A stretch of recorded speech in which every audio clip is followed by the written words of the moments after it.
Chapter 477 The Dark Suit 2 Michael stopped by his room to change his clothes before meeting Arya and her brothers. Entering his room, he snapped his fingers as the light orbs fixed on the walls dimly lit the room in crimson red. Vidora jumped to the neatly made bed from his shoulder. The armor stand was located in the corner of his room beside the alchemy table void of any armor. Before equipping the armor through the system, he willed the system to put the armor on the armor stand. The next moment, the Lucifer armor was put on the armor by the system for display. Vidora noticed several changes in the armor, such as the armor being darker than before. The armor linings were painted in crimson red, the material of the armor seemed sturdy and the long blades sticking out of the wrists. These were all visible changes. In addition to them, Michael equipped the armor with the upgraded APD and Mark III grappling hook, while Eladir placed invisible runes that increased the armor's resilience to withstand an immense amount of both physical and magical attacks.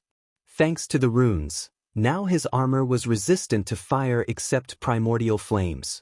The upgraded version of APD enabled him to not only inject himself with potions and pills but also inject others using a retractable needle and spray potions through a sprayer attached to the center of his gloves.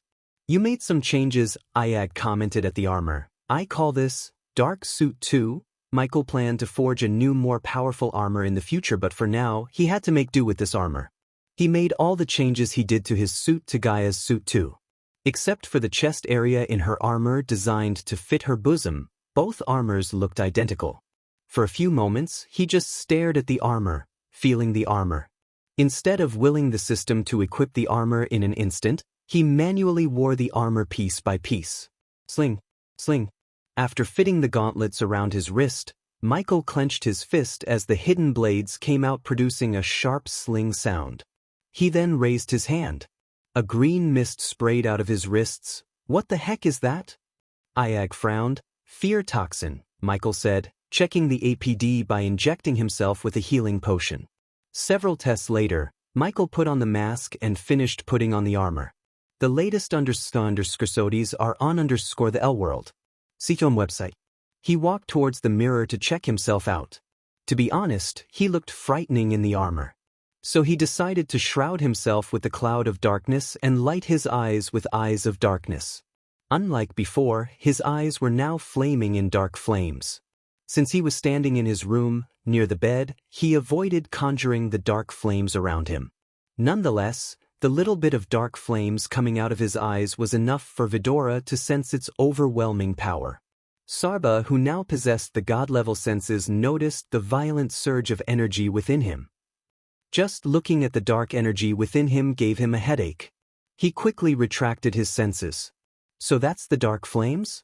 "One of the primordial flames," Sarba asked as Michael nodded. "Cool, isn't it? Or should I say hot?" Michael chuckled before putting off the dark flames. Soon, the shroud around him and the fire in his eyes vanished. "Let's go." Michael put on the hood. It was time for him to meet Arya and her two brothers, Titus and Optimus. Vidora jumped back on his shoulder with a swift leap. He made his way to the throne room where he planned to meet the trio. In the dark forest, two men with jacked-up bodies were treating a giant tree as their personal punching bag, while a girl with short hair sat on the branch above them and plucked the dark leaves one by one. "Are you becoming slow, Titus?" "Still faster than you." The two men breathed heavily as they were training in the dark forest for almost 10 hours. They were identical twins, and except for their hair color, nothing different about them.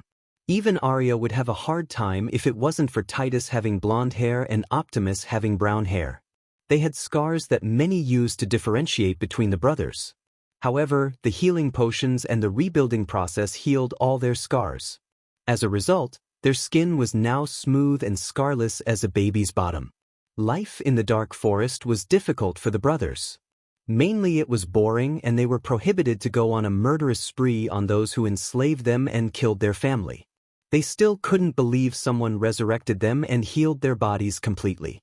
The more they heard about this Lucifer from Arya, the more they were astonished by him.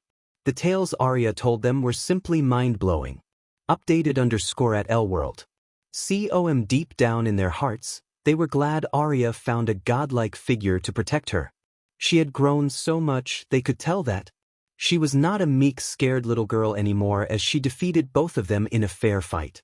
Titus and Optimus couldn't wait to see Arrius Lord and Tiberius, who trained alongside them in the Ludus under Doctorus. My lords, my lady, Titus and Optimus stopped their training when they heard Azazel's voice. The first time they saw Azazel, they freaked out. Now they got used to the sudden appearances of Azazel. Lord Lucifer is here and he wants to meet the three of you in the throne hall. Arya immediately jumped down from the branch and landed on the ground nimbly. Titus and Optimus looked at each other. They seemed a bit tense. Still, they followed Arya and Azazel behind to the underground mansion. The hallways were as usual dimly lit with crimson-red orbs fixed onto the walls. The eerie silence would freak anyone out, and the two gladiators weren't an exception. As the narrow hallway opened up to the hall, they saw a figure gracefully sitting on the throne clad in dark armor. With one leg over another and head resting on his fist, he looked relaxed yet dominant. They noticed the three-headed creature atop the throne handle, looking down on them. My lord, Arya immediately dropped to one knee and bowed. She gave a stare to both of her brothers, wordlessly ordering them to do the same. Titus and Optimus, how are you two feeling? Titus and Optimus heard Lucifer talk in a demonic voice that perfectly suited him. Feeling well, thanks to you, my lord. Titus bowed his head. Considering Titus and Optimus were soldiers, they showed no lack of respect to their lords. Good, Michael used the X-ray eyes to see their cultivation level. It was no surprise to Michael that they were still at arch-sensing stage level 1. They barely had any arch energy circulating in their veins. Fortunately, they looked extremely fit and healthy. Are you two willing to be my subordinates and put an end to the slavery once and for all? Michael asked them directly without beating around the bush. Since Arya had already talked them down to accepting Lucifer as their lord, the two brothers didn't ask any questions. Yes, my lord, for more novel, visit L-World.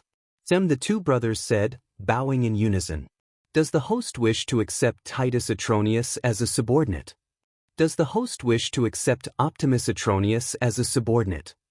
As soon as the brothers agreed to serve him as his subordinates, the system's notification sounded in his mind. Yes, at the current level of the system, he was allowed to have 11 subordinates.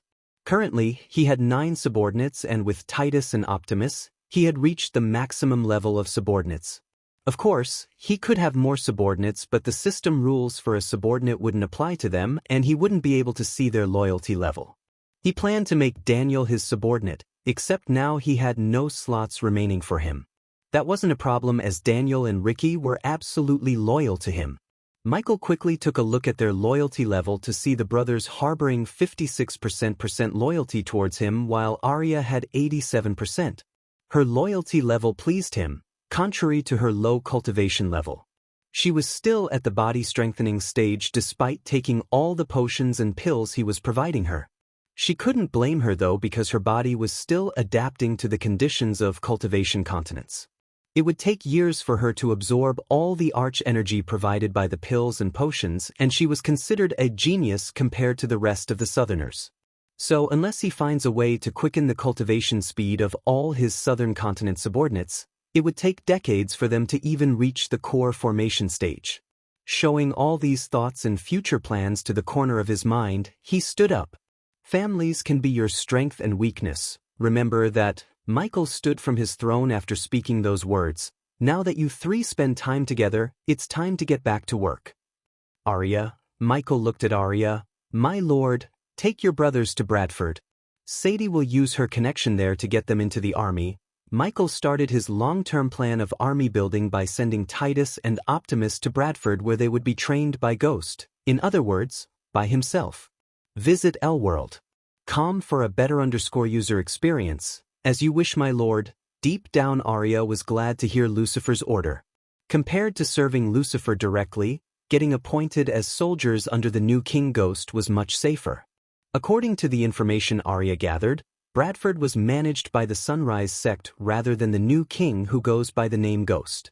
Due to the agreements Ghost signed with King Bredia, Bradford was immune to invasions and wars.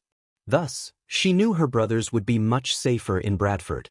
After Arya and her brothers left the hall, Michael activated the runic teleportation to teleport to Caius' home with Vidora. Sarba's help would be vital for the task he was about to undertake. Chapter 478. The Castle of Vampires. Maxine and Tiberius were waiting in Caius' room with Caius for the Dark Lord. Since everything was going according to plan without any hiccups, they were pretty relaxed. Compared to the other two, Tiberius was slightly tensed up as he didn't like whatever slaughtered Logan's village to be alive and well. Logan told all about how their battle went. Tiberius thought only Lucifer and the Dark Queen could use magic, but now, there was another one. He couldn't wait to get some answers from Lucifer. Luckily, he didn't have to wait any longer as Michael appeared in the room out of thin air. "My lord," Maxine immediately dropped to her knees, then Caius and finally Tiberius did the same. "Rise." Michael approached the chair before willing the system to replace the chair with his throne. "You must be Caius." The moment Michael placed Vidora on the oak table, Iag locked her gaze with Caius. Except for Maxine, who met Vidora a couple of times, Tiberius and Caius were startled to hear the menacing voice of the white head among the three. "Yes, yes, my lady," Iag emphasized the word my lady. She was extremely overbearing and dominant that despite her stature, she exerted enough pressure on Caius to turn his face pale. "Tiberius, I presume, nice to meet you." Sarba talked in an exactly opposite way of how Iag spoke to Caius. Tiberius was surprised by how polite and respectful the silver head was. Well, it took a couple of seconds for Tiberius to find the right words to greet the majestic creature looking at him. "Fuck it." Tiberius pushed away the thought of finding fancy words. "Nice to meet you too." Tiberius went with a simple greet as Sarba nodded. "Enough pleasantries." Michael raised his arm. "Before we move to the obvious, tell me, how's everything on your end?" Caius saw the dark eyes staring at him, and it felt as though he was staring into his soul itself. "We have no problems on our side, my lord. In a week, Maven will be merged with Giselle with the support of the people of Maven. The latest ___ are on _ the L-World. CTOM website. The civil war he incited in Maven was going to finally pay off. He was glad to hear this update. General Quintus has recently started invading the lands of Prerid. The name General Quintus rang a bell in his head. He pondered for a moment before remembering everything about Quintus. He was the man who invaded Aria's homeland, Wuxia. He decimated the kingdom completely, removing Wuxia from the map and expanding the territory of Kingdom Myril. "What's our stand in this war?" "I was thinking we should support Prerid, my lord." Caius stepped forward and pointed at the map on the table. His finger was on the kingdom Prerid adjacent to Maven. And the kingdom of Prerid was located between Maven and Myril. General Quintus has been expanding his territory for decades, and typically every 3 or 4 years, we have to change the map because of him. If we conquered Prerid, the possibility of him trying to invade Maven is high. Everyone in the room agreed with Caius. "Cain, you think you can handle this?" Michael asked Cain instead of guiding Caius on what to do next. He decided to treat this situation as a test for Cain. "Yes," Cain said confidently. He already plotted a plan in his head. Then Michael turned his gaze towards Maxine. "What about you, Maxine? How is the mining going on?" "The new machines and the pulley system will be installed next week, my lord. After that, the mining process would be 300% faster." "Good," Michael nodded. Finally, he turned his gaze to Tiberius. However, instead of asking for an update, Michael gave Tiberius an update. "We are going to capture that vampire, dead or alive," Tiberius has to say. He was indeed relieved to hear Lucifer. "How's Logan doing?" After what happened to Logan's village, Tiberius offered Logan to settle in Freedom City, which Logan wholeheartedly agreed, not that Logan had any choice. The big man needed a safe place for the surviving villagers and his wife. "He's adjusting," said Tiberius. "New novel _chap_ are published here, L-World. See, Caius, prepare the airship." "Yes, my lord." Caius bowed before leaving the room. "My lord, what is that thing? It called itself a greater vampire?" Tiberius doubtfully asked. "That's what we are gonna find out. One thing for sure though, these creatures are extremely dangerous." Michael was fascinated by the vampires. However, he was also cautious since they could sue Archenergy. His highest priority was to know more about the vampires. Mainly, what are their strengths and weaknesses? How strong are they? Their hierarchy, how many of them are there? And finally, what's their purpose? Michael needed answers to all these questions. I am sure Sarba here could help you locate that soon-to-be dead piece of shit, Iag menacingly said as Sarba bobbed his head up and down. Tiberius sensed the temperature suddenly dropping a bit. He then saw the intense murdering intent in the white head's eyes. Somehow, it reminded him of the Dark Queen, which made him wonder where the Dark Queen was. Kane remained silent without participating in Iag's conversation. He was ironing out the tiny details in his plan until Michael said something related to the upcoming war between Pre-Rid and Myril. The slavery will soon come to an end after this war, Michael said looking at Tiberius. He truly felt grateful to Lucifer in this regard. Just like he promised, Lucifer helped him build a new kingdom for all those who've been enslaved by the rich. Whether Myril and Pre-Rid would be merged with Giselle and become a single large kingdom or not, Tiberius knew the slavery is coming to an end soon. It's ready, my lord, Maxine said after being told by Caius through the earpiece. Her words brought Tiberius out of his imaginary world where slavery existed no more. Finally, Tiberius was relieved.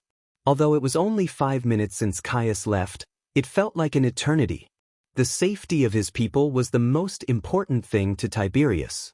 Now that the vampires threatened the very thing he was trying to protect, Tiberius was royally pissed off and wanted nothing more than to kill that bloodsucker. Tiberius and Maxine moved closer to his throne while Vidora jumped back on Michael's shoulder. The next moment, Michael activated the runic teleportation to teleport themselves to Caius' airship. Tiberius hated teleportation, but closing his eyes helped him deal with the aftereffects. When he opened his eyes, he was standing in the airship. Set a course to where Logan fought the vampire, Maxine ordered Caius as though she read Michael's thoughts. The daylight arrived as such intricately woven threads of gold so light that its creator could only be divine. On their way to the destination, Michael remained with his eyes closed. He was meditating and organizing his thoughts. Ever since he merged himself to become whole, he felt extremely powerful, which might unstable his mind as it did to Spectre. Therefore, he continued the meditation, which helped him control and connect with the dormant powers within him. After almost half an hour of flying, they finally reached their destination. From above, there was nothing but forest beneath them. Rather than flying down as Maxine and Tiberius expected, Michael took out several drones from his system storage. "Open the door," Michael ordered Maxine as she walked to the door, followed by the drones. As soon as she opened the door, a loud howling sound coupled with a powerful suction force tried to suck everything out of the airship. Maxine quickly shut the door and the drones were already out in the air. The latest ____ are on _the L world. CTOM website. Michael closed his eyes yet again, monitoring and controlling all the drones manually. The drones buzzed through the forest like busy bees trying to get honey out of flowers. Only in this scenario, they were surveying the area for the vampires. Maxine and Tiberius noticed his eyes were abruptly opening after a few minutes. "Did you locate him?" asked Iag. "You two stay here." Michael's face was serious underneath his mask. They couldn't see the look on his face. Still, they didn't try to disagree with him, even Tiberius, who was unable to wait patiently for the vampire. As he was walking towards the door with Vidora on his shoulder, Maxine followed him behind. Michael opened the door and everything happened just like before. Without wasting a second, Michael jumped out of the airship. He soared through the air like a meteor. Breaking through the canopy and countless branches, Michael and Vidora landed on the ground. Michael noticed the broken trees and the clearing, which were clear signs of the battle between the vampire and Logan. Although the rain that day wiped away the prints and the blood, Michael had a way to bring back the traces he needed. "What's the plan?" asked Iag, looking around the forest. Sensing strange vibrations coming from that direction, Sarba looked at their right side as Michael expected. Still, Michael needed one more test before pursuing the vibrations Sarba been sensing. Michael waved his hand around him, spraying a translucent liquid in the air. When the tiny particles of the potion melded with the ground beneath, several glowing footprints began to appear in their sight. This potion was the better version of the potion he used at Jack's murder site. The potion would reveal the blood stains even after days or even months.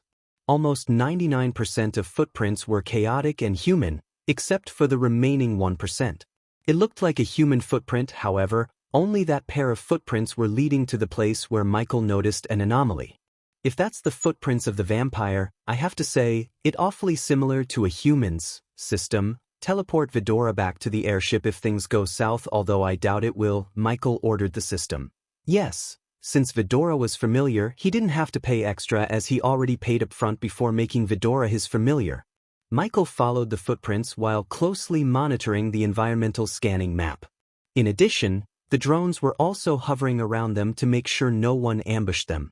There was nothing out of the order in the forest, they noticed while following the tracks. The forest was dark and gloomy.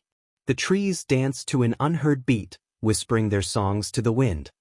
Here, sheltered by the mighty trees, was every kind of life, from the humble beetle to poisonous snake.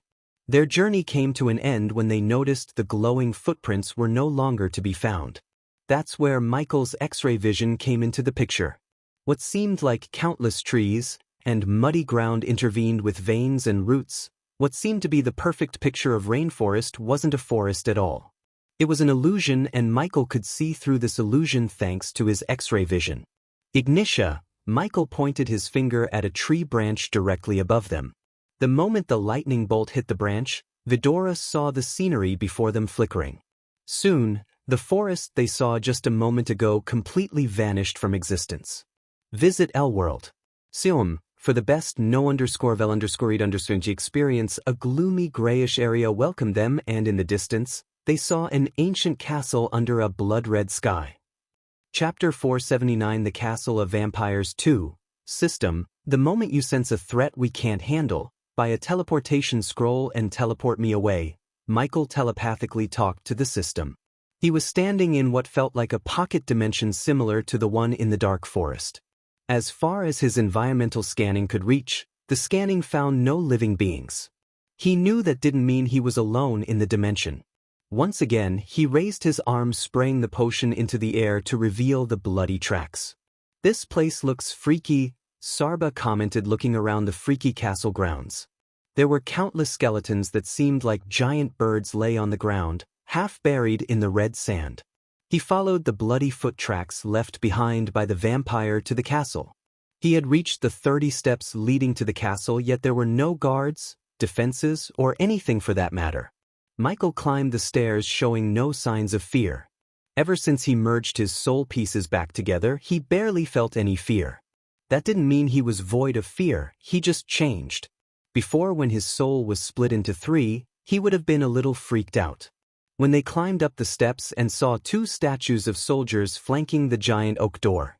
I sense 2 life signs, Sarba closed his eyes before saying. Meanwhile, Michael pushed open the door, revealing the empty, gloomy throne hall.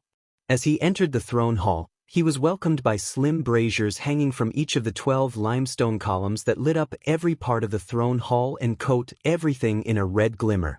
The humongous chandeliers hanging from the arched ceiling dance in the flickering light, while statuettes and gargoyles looked down upon the stone floor of this magnificent hall. A blood-red rug split the entire room in half and was matched by the thinner ones on either side of the hall, while ribbon banners with burnished margins draped from the walls. Between each banner hangs a torch. They've all been lit and in turn illuminated the mosaics of various figures. Massive, colored glass windows were neighbored by veils colored the same chestnut as the banners. The curtains have been adorned with emblazoned edges and decorating tips. Regardless of the decoration and the grandeur of the throne hall, it lacked the thing a throne hall shouldn't, a throne. There was no throne in the throne hall.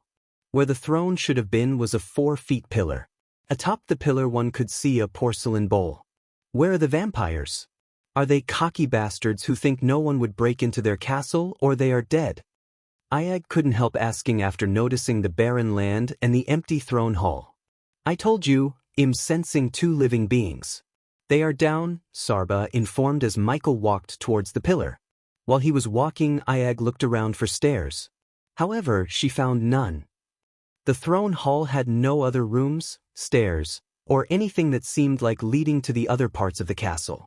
I don't see any stairs, Ayag headbutt Michael on the side of his face. Because there aren't any, Michael calmly said. System, scan this pillar. He willed the system, paying 1,000 badass points. The host needs the blood of a vampire to activate this lift. Since you don't have any, you have to pay the system additional 4,000 badass points to hack the lift. Hack it. The latest _AP_SODIs are on _the L world. Zoom website. Vidora saw the ground beneath tremble as the ground began to descend. A lift, interesting, Michael was amused.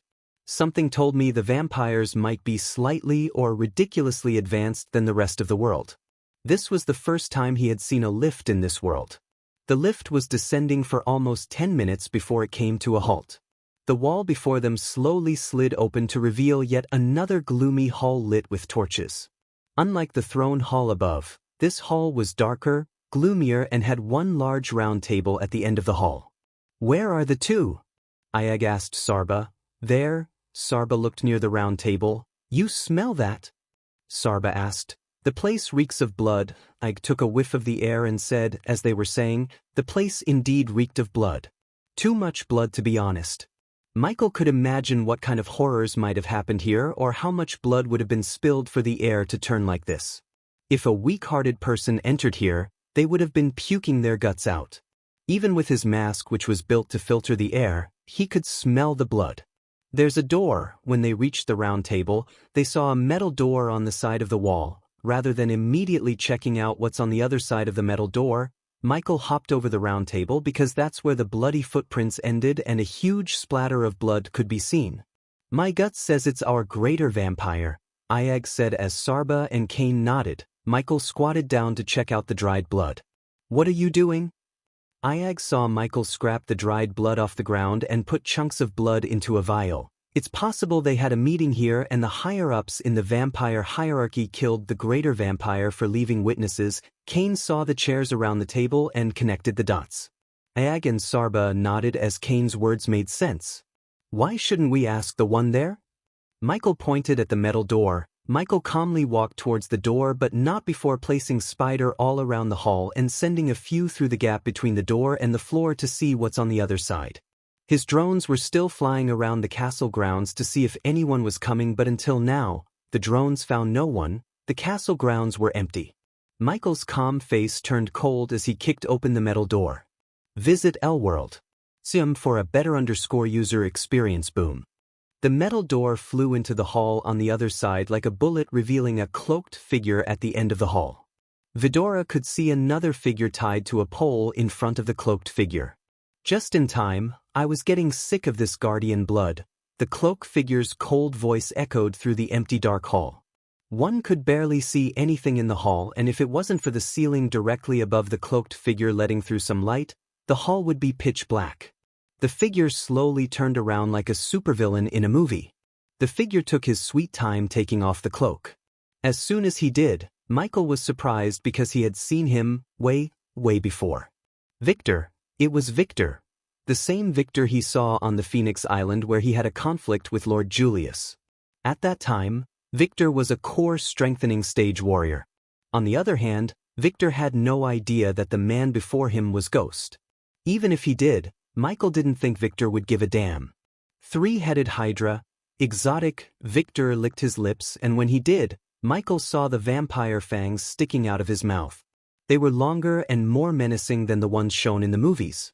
Not more exotic than a vampire, Michael snickered as the grin on Victor's face turned evil. Darkness gives thy blessing. Victor roared. The very next moment, Victor turned onto a cloud of red smoke. The smoke vanished as Vidora looked around. Since Victor disappeared, they were able to see the girl tied to the pole. The girl's head was hidden beneath the sack on her head, and that was the only part of her body that had some cover as she stood naked. Her body was covered in her own blood. Vidora looked closer, finding that the girl was not tied to the pole but nailed to the pole through her arms, legs, and stomach. She looked like Jesus except she was bloodier, naked, and had several bite marks. It was obvious the vampires had been munching on her like she was some kind of living blood bag. Seeing this, Michael was pissed off. Behind us! Sarba shouted, sensing Victor's presence behind them. Victor wrapped his arms around Michael, and just when he was about to sink his teeth into Michael's neck, the dark flames shot out of his body. Ah! Victor immediately leaped away from Michael, screaming in agony. Just a sliver of dark flames was enough to burn Victor's armor to nothingness. I thought vampires would be stronger.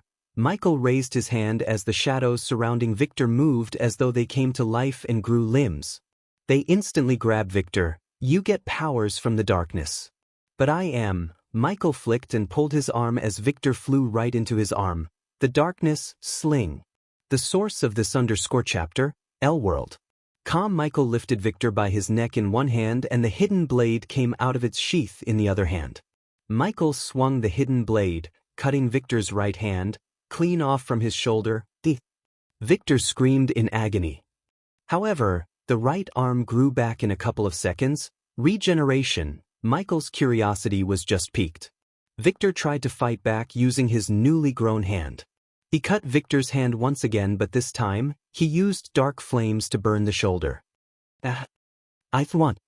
Michael heard a weak voice as Victor was screaming in agony. He turned his head and saw the naked girl moving her feet. Scream more. Although the voice of the girl was so weak as though she was on the verge of death, it was filled with pain and murderous intent. You heard the lady, this time Ayag spoke. Then she opened her mouth to breathe bright blue flames. Victor was screaming as the blue flames kept burning his body like marshmallows. His body was healing as fast as Ayag burnt him. Still, he screamed in excruciating pain. If you expecting backup, don't. Michael raised his hand as Ayag stopped burning him. I dispelled all the surveillance arrays and runes in the castle. Michael's calm words startled Victor and destroyed his hope. He agreed to be the bait, thinking the elder vampires would come to his rescue when or if things go south. The only way they could know what was happening in the castle was through the surveillance runes and arrays placed all around the castle.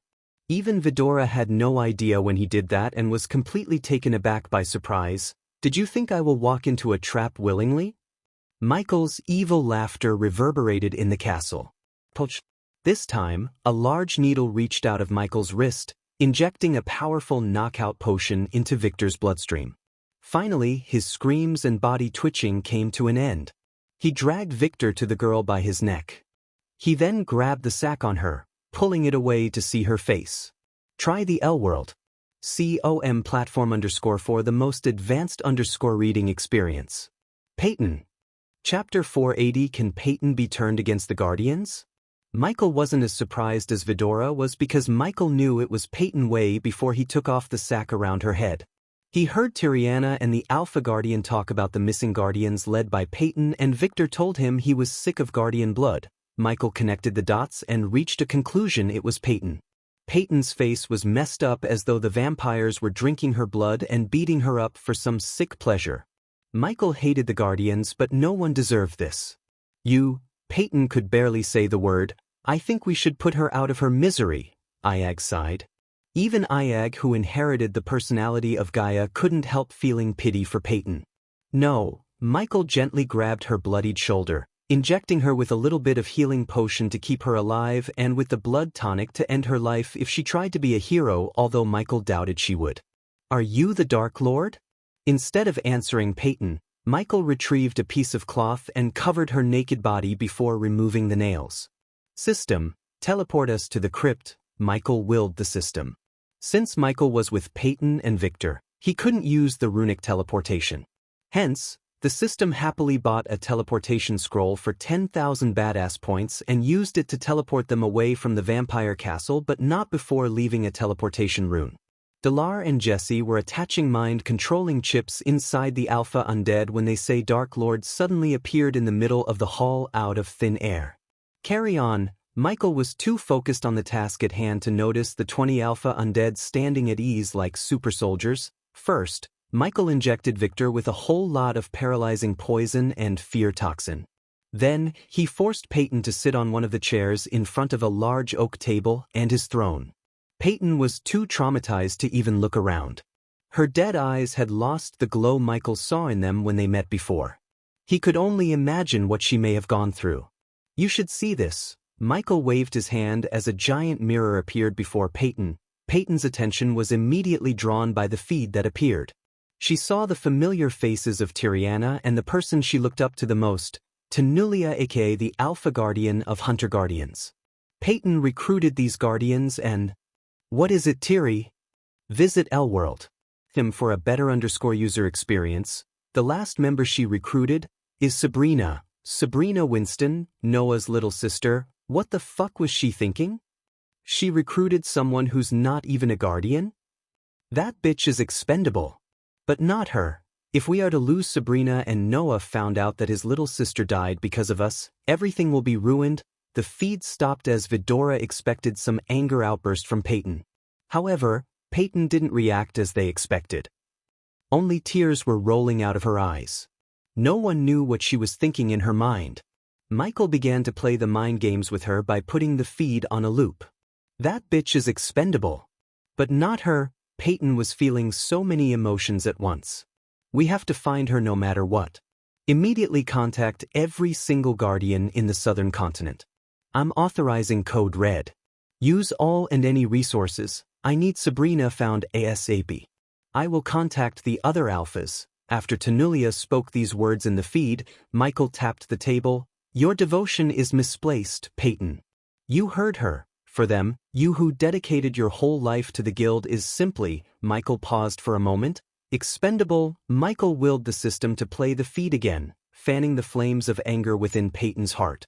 Peyton couldn't move her eyes away from the mirror. She felt so betrayed because she was betrayed. She lost the count of days being tortured and getting her blood sucked out by vampires in that torture room. All that time, she had hope in Alpha Guardians and the Hunter Guardians that they would come to her rescue. The vampires tortured her every single minute without a break. Every single day, they sexually abused her. They sucked her blood from every bit of her body, cut her flesh for fun, and healed her up so they could start all over again. Nothing was able to break her spirit as she endured everything they did to her. However, Tanulia's words hurt and caused her more pain than the vampires ever could. This is the real face of the so-called guardians, Peyton. It took several minutes before Peyton opened her mouth. Why did you save me? She looked directly in his eyes, completely avoiding eye contact with Vidora. On L-World. Because you don't deserve what you went through and I only punish those who deserve to be punished.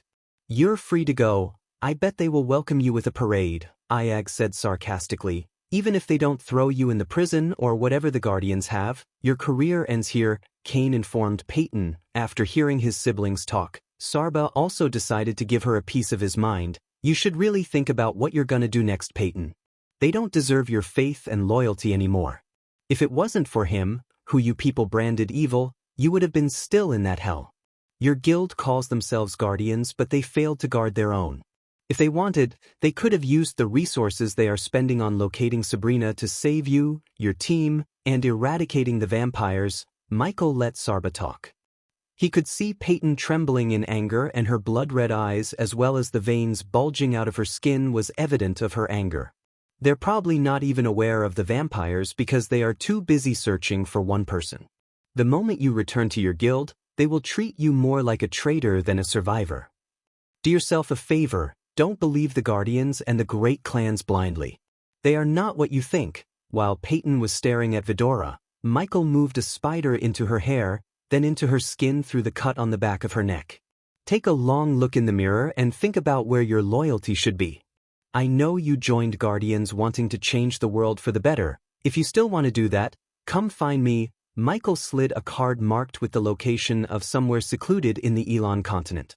The very next moment, Michael waved his hand as Peyton disappeared from the crypt. Vidora did not expect Michael would teleport Peyton away as they thought he was going to turn her against the Guardians or at least get some valuable information about the Guardians from her. What the hell did you do? I thought we were getting close to turning her against her people, Iag frowned. She is too emotional now. We just put the seed of anger and betrayal in her heart. Let's give it some time to grow and become a giant tree. Then, we don't have to go to her, she will come to us. Michael was pretty confident. There was no turning back for Peyton after hearing Tanulia and Tiriana. She was betrayed by the people she trusted. which would do some serious damage to her and shake Peyton's beliefs. I hope she doesn't blabber about us and everything, said Iag. She won't. Michael shook his head slightly. If she tried, Michael would know and he would activate the nanites in her body to kill her instantly. The sun was slowly rising on the horizon from its slumber, painting the green hills of the Sunrise sect with its golden rays. The early morning arrived as a promise kept for the disciples to spend yet another day in their wonderful sect. A group of students was flocking toward a gigantic dome made of glass with bright faces. Today they were going to harvest the ripened fruits and herbs from the largest herbal garden in all the sects on the Elon continent.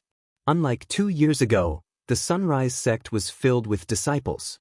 The place looked lively as never before. There were many new buildings, teachers, fountains, and carriages going in and out. Most of these carriages belonged to various nobles who were trying to put their kids into the sect because the Sunrise sect had become one of the best in Elon. Updated _ at World. Calm at the moment, a green-haired beauty was running through the crowd of students carrying a stack of books in her hand towards the herbal garden. Good morning, Miss Olivia. Good morning, Miss Olivia. Morning, Miss Olivia. Good morning, good morning, good morning. The students were greeting Olivia while moving away from her path. Today was the last day of the assignments Ghost gave her, and she had to harvest 128 herbs to be exact. In her hurry to the garden, she dropped one of her books. She didn't notice that until someone called her from behind. You dropped this. Olivia's mind realized the chit-chatter of the students suddenly disappeared as though someone switched off the noise around her. Her body froze in its path when she recognized the face. As expected, she turned around and saw her mentor, Ghost, smiling at her. Teacher. She almost put the stacks of books in her hand down in shock. Most of the students who were new to the sect and hadn't seen Ghost in person were stunned too. They were just gawking at him with their eyes wide open. Michael walked towards Olivia, who was trembling due to the surprise he gave her. She hadn't expected Ghost to be back for another 3 months. Teacher, you're back. Yep. Let's go see sect leader Claire and everyone. Michael loved the sound of notifications ringing in his head, awarding him with badass points. It had been 3 months since he left the sect, and if his math was right, 50 million gold coins would be sitting there for him to collect. It was time he turned those coins into badass points using the banker function and upgraded the system so he could have more subordinates. As soon as he finishes here, he could finally start interrogating Victor back in the Dark Forest. The latest _scodes are on _ the L World. COM website. Chapter 481 Cold War between Bradford and Bredia. Cold War between Bradford and Bredia. Teacher, Olivia was brimming with joy, but soon, Michael noticed slight distress in her eyes. Or should I call you Your Majesty? Olivia joked. Michael smiled and patted her gently on the back. I'm not into the king thing very much, he said while walking towards Claire's mansion, which was buzzing with people. Teacher, I thought you'll be gone for 18 months. Did you get expelled? She started at him curiously with her big round eyes. Geesh, why did you think that?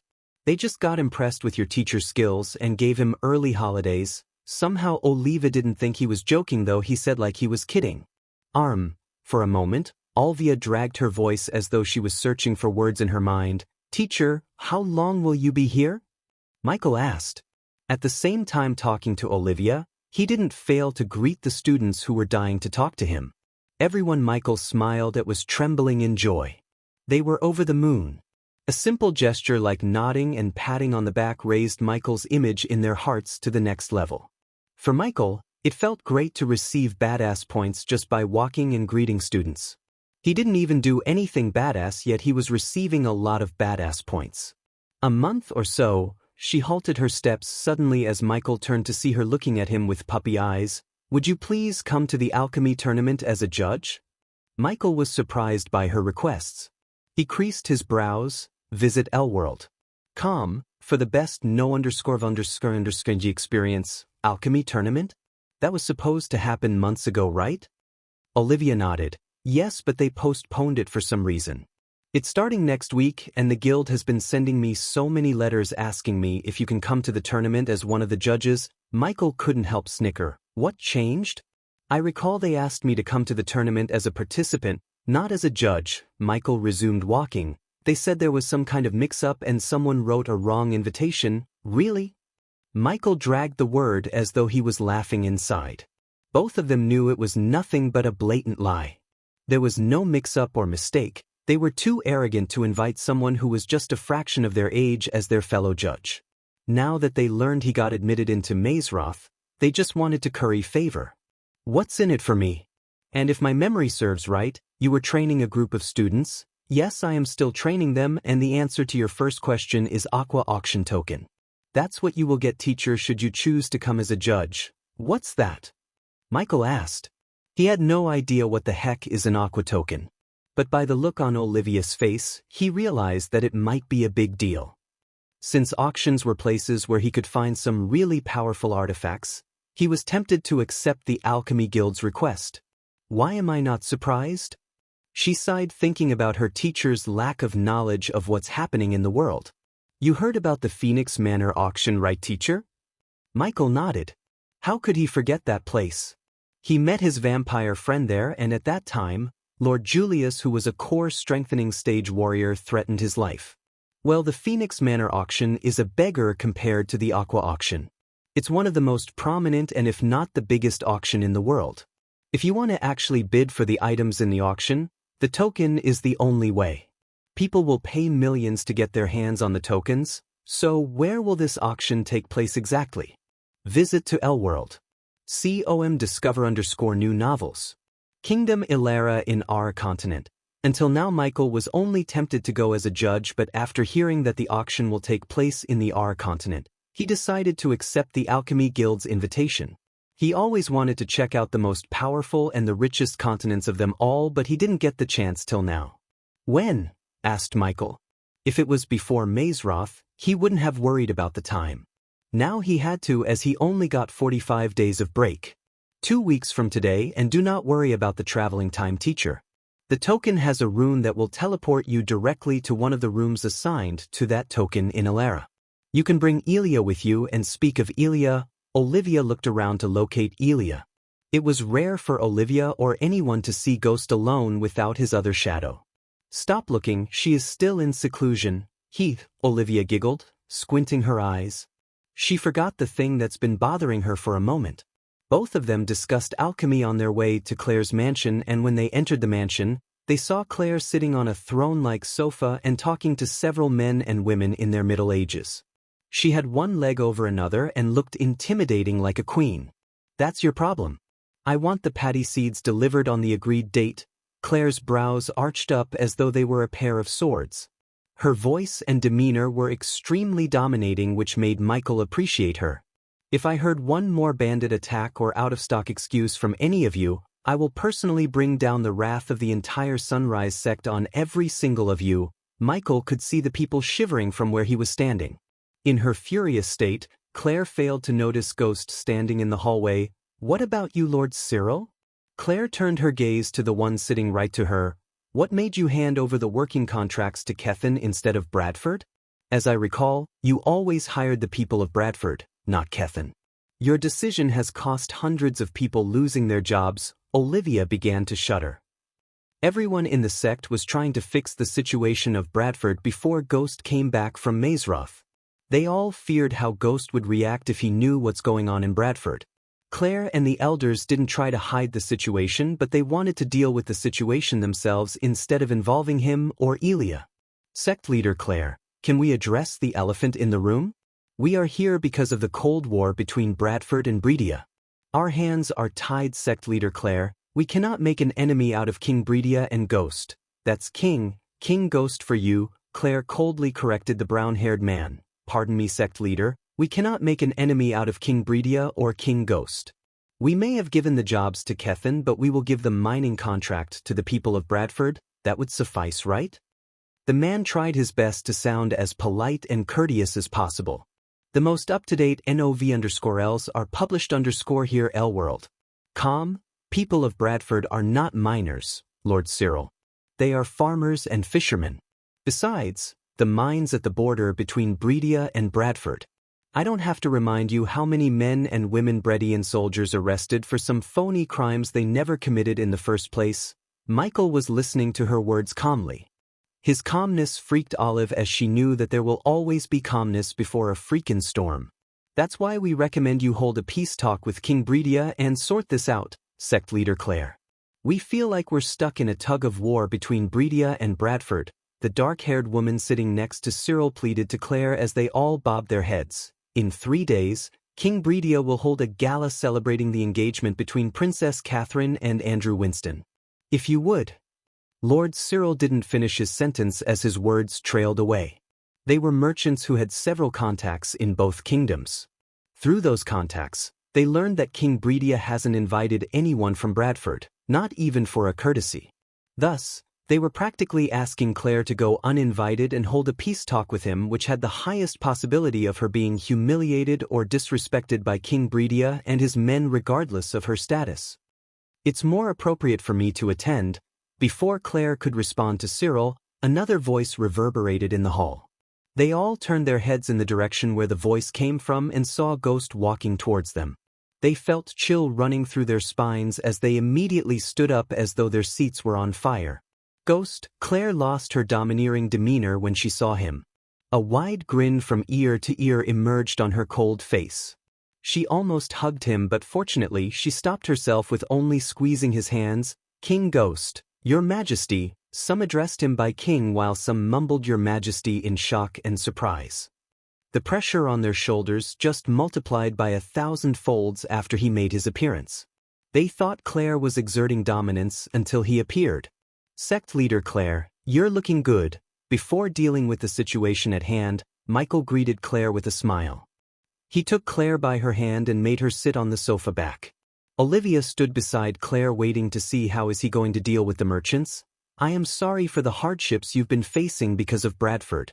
Thank you for coming here, ladies and gentlemen. I will personally meet King Bredia and fix everything. Michael emphasized the word everything. His words should have reassured them. Instead, they all shuddered because those words sounded more like a declaration of war. Olivia, please show these ladies and gentlemen the way out. Ladies and gentlemen, Olivia gestured at the merchants to follow her. The merchants did not dare to linger any longer. They rushed outside, leaving Claire and Ghost behind. Only when the merchants left the hall and Olivia returned, Michael sat on the sofa beside Claire. Visit Elworld. COM for a better reading experience. So King Bredia's been giving Bradford a hard time, huh? Some people never let go of something they should, do they? The smile on Michael's face disappeared and in its place, a cold, murderous look arose. Although you won't miss anything in HBS if you don't read Anti-Hero with a Symbiote System, HSS, I strongly recommend everyone to read it because HSS is set in the parallel universe of HBS and you will see lots of references to Michael and insights of HBS universe as well as origins of the badass system. Chapter 482 Engagement Gala. Olivia sat on the sofa facing Michael. He leaned back, resting his head on his fist. You have nothing to worry about, everything is under control, Claire softly said. Things could have been better if I had tied some loose ends. Michael's face was void of any expression. What's truly going on, sect leader Claire? Tell me everything. His gaze turned colder as Claire found no strength to hide what was going on in Bradford. Besides, he trusted them with the kingdom, so Claire knew that he deserved to know the truth. Letting out a deep sigh of breath, Claire and Olivia began to narrate the events unveiled over the last 3 months. Almost 15 minutes later, they finished their report and expected some kind of reaction from Ghost, who listened to everything showing no emotions at all. They were unable to grasp what he was thinking or what the hell was going on in his head. After hearing Claire and Olivia, Michael realized why he received no reports from Azazel about Bradford. From the outside, Bradford was running as usual. Inside, however, the kingdom was dying little by little and Claire was the one keeping the kingdom alive using the treasury of the Sunrise sect. According to Claire, the merchant companies who used to trade with Baron Totonk stopped their trading. In addition, the various noble families of Bredia who owned businesses fired the people of Bradford and stopped buying fish and farm products produced in Bradford. In simple words, they blacklisted Bradford. Over the 3 months, Bradford had lost most of the revenue streams. Thus, Claire and Elder Sandra had to access the sect treasury to keep the people from starving to death. If this wasn't enough, The Bredian soldiers had been exerting an absurd amount of tax on anyone who comes to Bradford through their borders, as well as arrested Bradford citizens for phony crimes that they never committed. Because of this, new merchants and nobles stopped visiting Bradford, and Bradford citizens quit traveling to Bredia for work. Even Haddis' income was affected by Bredia.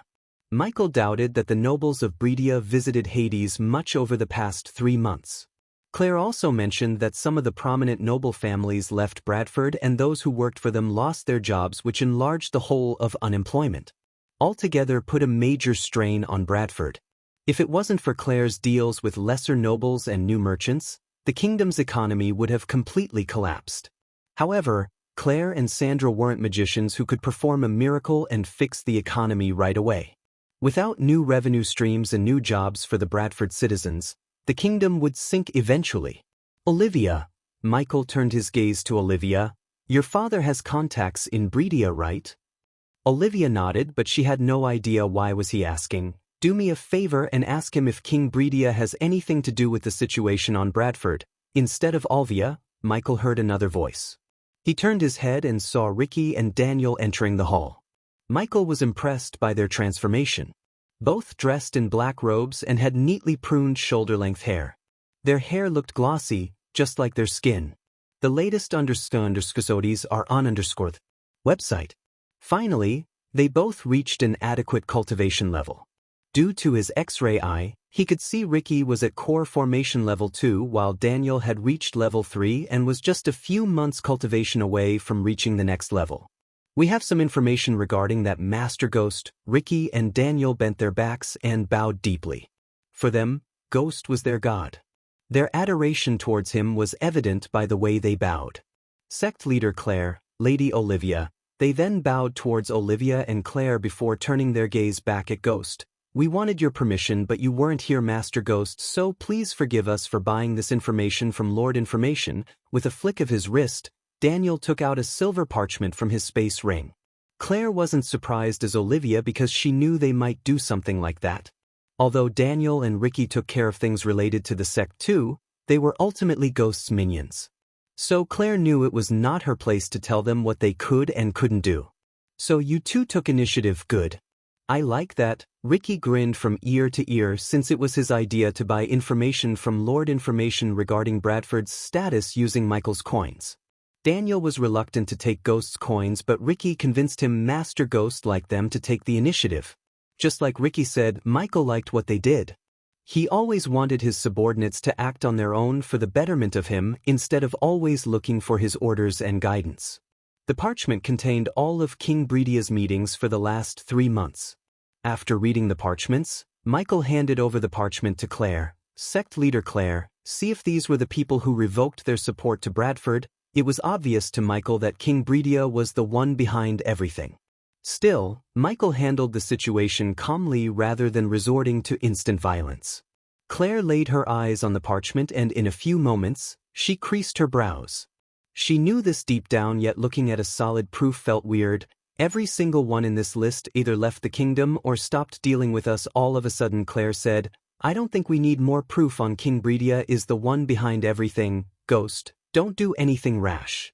We can talk this out with him, Claire quickly said, trying to calm him down before the things go south. Even if we know he's the one pulling the strings, we can't prove anything, teacher. This is a delicate situation which has to be dealt with utmost caution, Olivia pitched in, letting Michael know her thoughts. Do you think I am rash and unreasonable?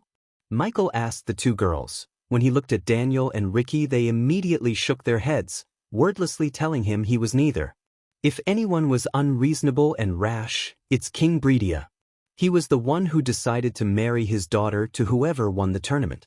I won that, and I wasn't going to marry that princess even though I could have said yes. No one would have bat an eye. Ricky and Daniel bobbed their heads up and down, agreeing with Michael. The latest underscores are on the website. I was perfectly reasonable and, if not, magnanimous when I rejected the princess.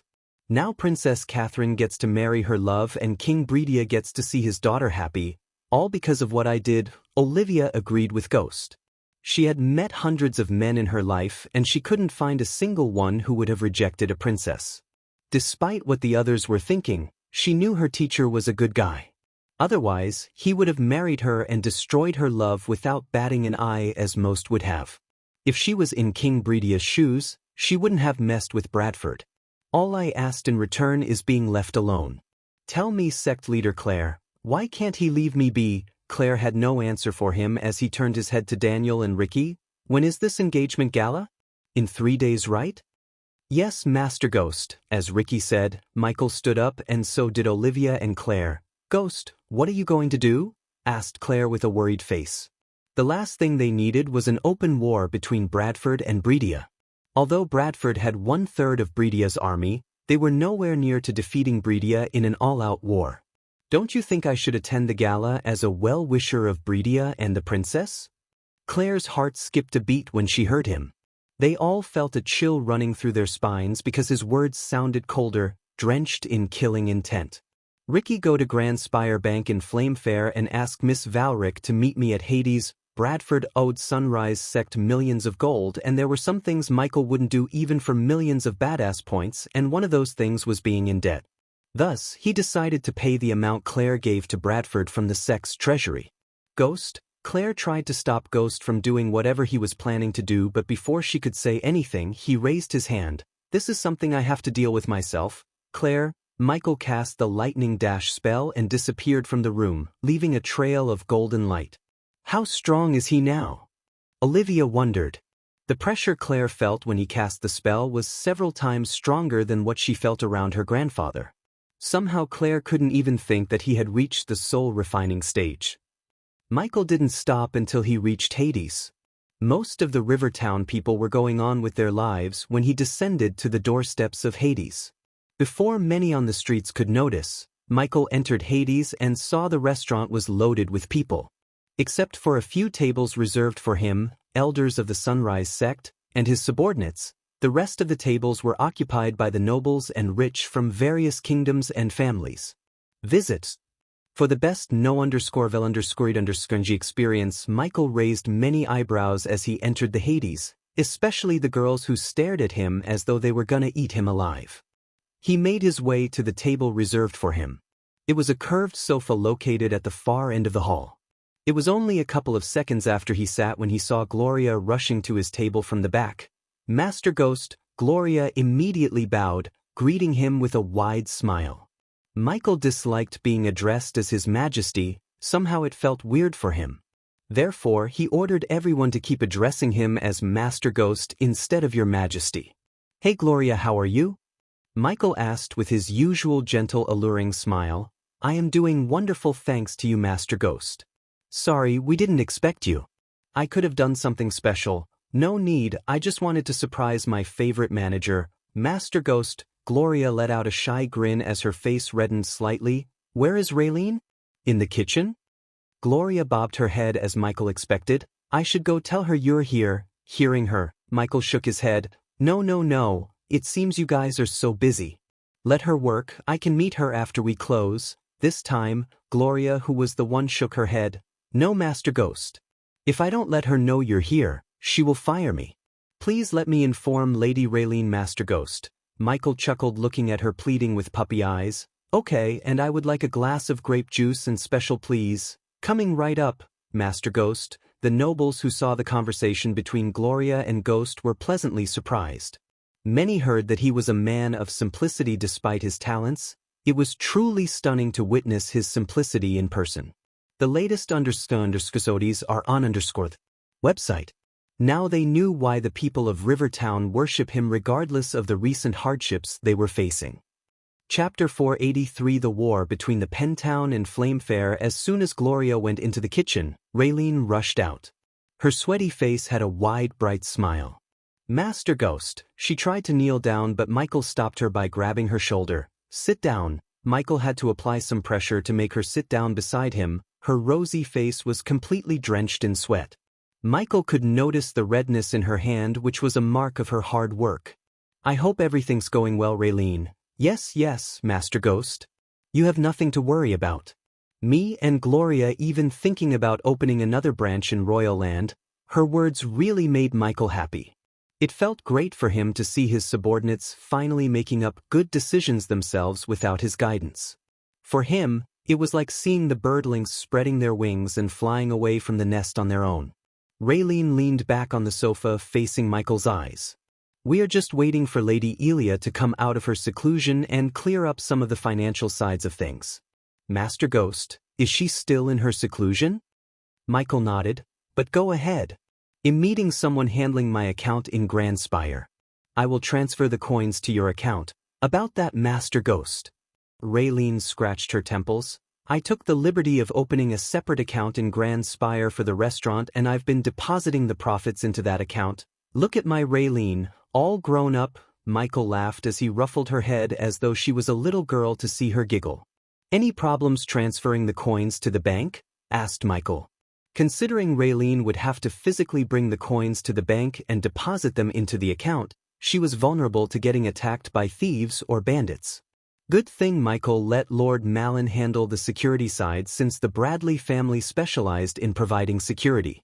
When I was opening the account, Lord Malin himself came here to escort me to the bank. After that, Raylene leaned closer to Michael visits. For the best no_vel_ed_ng experience, once a week, he will send a courier here. Only I know how to identify the courier, she whispered to him. So you put the coins in a space ring and send the courier to the bank? Yes, Raylene nodded. The courier will make the deposit on my behalf and another courier will bring me the receipt. Michael nodded, although he could tell this process was still not 100% foolproof. For instance, the courier could steal the space ring and find someone to break the seal for him. It was difficult to break open a space ring, but it was not impossible. If an amateur runemaster like Wilkes could do it, any run-of-the-mill runemaster might possess the skill to do it better. Since he wouldn't be here always to transfer the coins to the system storage, he had to accept the risks. In case something happened to the space ring after Raylene handed it over to the courier, it was Lord Malin's responsibility to get the space ring safely to the bank. Hence, Michael didn't need to worry about it much. Besides, having a separate account that Raylene could access anytime enabled her to function independently without having to wait for him or Gaia. Everything is coming into a shape nicely, Michael said to himself, seeing his business empire starting to roll on its own. Every component in the chain had been working without depending on him much, and he wanted to be like that. You said you chose Royal Land, but why not Kethin? Isn't it a better choice since it's closer to Bradford than Royal Land? Michael asked curiously. For him, Kethin seemed like a better choice. As he said, it was closer to Bradford, so traveling wouldn't take as much toll on Raylene as it would if she was to travel between Bradford and Royal Land. The ongoing war will affect the business, Master Ghost. What war? Michael creased his brows. Only then Raylene realized that Ghost was in Mazeroth when the war began. She had a look of realization as she answered. A week after you left, Flamefair waged war on Pentown, and since the latter is an ally to Icefair, they extended their support to Pentown. So the three dukedoms are at their throat for the last 3 months. Michael knew Flamefair Duke had been conducting human experiments in secrecy. Now that he heard he waged a sudden war on not only one but 2 dukedoms, Michael Duke Avon of Flamefair is planning something big. Michael felt like there was a lot on his plate all of a sudden. And what about the Rosegate Dukedom? Who are they supporting in this war? The last time I heard, they remained neutral, said Raylene. She then smacked herself on the forehead. The latest _AP_SODIes are on _this website. Look at me, keeping your table empty. Just wait a minute, Master Ghost. I'll go bring your food. We will talk later. Now focus on your work. I won't keep you here. You're busy. Raylene couldn't disagree with him after seeing the crowd. Hence, she bowed and ran into the kitchen. Shit, I forgot to ask her about Cindy. After a couple of minutes, Gloria brought a large glass of sparkling purple juice and grilled lobster tails with lemon and her butter. Just the fragrance alone made Michael's mouth salivate. He didn't realize how much he missed Raylene's cooking until he experienced the sensation again. This was an impressively plated dish that showed Raylene's mastery of cooking. She could not only make delicious meals but could also plate the dish in a way that feasted the eyes. Michael immediately started to dig in. The tasty meals put a smile on his face as he continued to eat. Gloria didn't stick around to watch him eat as it would be weird. So Michael ate alone while missing Gaia. He was halfway done when Ricky entered Hades with the elven girl Michael met in Grand Spire Bank, Vanya Valric. Master Ghost, Ricky bowed. Miss Valric, please take a seat. The elf nodded before comfortably sitting on the sofa facing Michael. You can go, Ricky. As much as Ricky wanted to fill his belly, he had so many things to take care of. So he bowed and left Hades. Thank you for meeting me, Miss Valric. Of course, Master Ghost, you are one of our VIP customers after all. You deserve the best. What can I do for you, Master Ghost? Before answering Valric, Michael looked at one of the waitresses as she came running to his table. First you have to order something for yourself, Miss Valric. On the house, I insist. Vanya was different from the elves he met in Mazeroth. He knew sometimes it might just be an act because of her profession, but something told him that she wasn't like those arrogant elves. I will have what Master Ghost is having. Vanya ordered what Michael did and sent the waitress back into the kitchen. Michael then took out a piece of paper and a quill from the space ring and wrote a few numbers. The latest underscores are on the website. Miss Valric, transfer this amount from my account to this one. Michael slid the piece of paper to Valric. Her brows slightly arched up. This much? The transaction he was about to make wasn't 100 or 1,000, it was a whopping 29 million gold coins. His heart bled as it was more than half of his 3-month earnings. He blamed King Breedia for it and wanted to make that king pay for what he did. Can you do that now? Yes, I just need a few things from you, but I can do it right now. With a flick of her wrist, Vanya took out a purple cube that contained an orb of bright light within. The cube was the size of a Rubik's cube. Michael noticed her drawing a few symbols on the cube. Just place your hand on the cube, Master Ghost. Michael did as he was told. A few seconds later, he felt a little sting on his finger as he noticed a drop of his blood running into the cube. Done, Valric said. The simplicity and ease of depositing or transferring an amount from one account to another surprised him. If he had wanted to withdraw the coins, he would have had to go through so many loops and arrays just like the banks on Earth. You have this amount remaining in your account. Valric wrote a number on the same piece of paper Michael gave her and slid it towards him. 25 million, it's enough for me to upgrade the system, Michael said to himself. Of course, he had to withdraw the coins to convert them into badass points using the banker function. At the current level of banker function, he could convert 20 million coins into 800,000 badass points. The next upgrade would cost him 600,000. He could use the remaining amount to upgrade one of his skills. At least that was what he planned to do before he knew about the auction in R. Transfer this amount to Hades' account. As expected, Valric knew about the account Raylene opened. Hence, she didn't need the number. She repeated the process and transferred 2 million into Hades' account, which could be used to open up another branch of Hades in Royal Land. Miss Valric, do you happen to know anything about the Aqua auction? Yes. Is Master Ghost planning to attend? It depends on whether the amount in my account is sufficient or not. Michael stared at Valric as she realized that he was expecting her to tell him if it's enough or not. He was a VIP customer and she had to prioritize keeping him as happy as possible. Because of that, she sugar-coated her next words. If you manage to get yourself a token, you can bid for the items in the first round visits. For the best no_vel_G experience, Michael expected this. Her words clearly indicated that he was poor to bid for the items that would appear in the later stages of the auction. The items that would appear in the beginning stages of the auction were just ordinary items. He very well knew that. What if I start an auction house myself? A thought appeared in his mind. For now, he shelved the idea in the corner of his mind. Chapter 484 Trial of Peyton. In the capital town of Kingdom Draddle, a grandeur castle stood tall. 14 thick, square towers reaching for the sky were scattered in a seemingly random pattern, but were built for an ideal defense and were connected by high, narrow walls made of emerald green stone.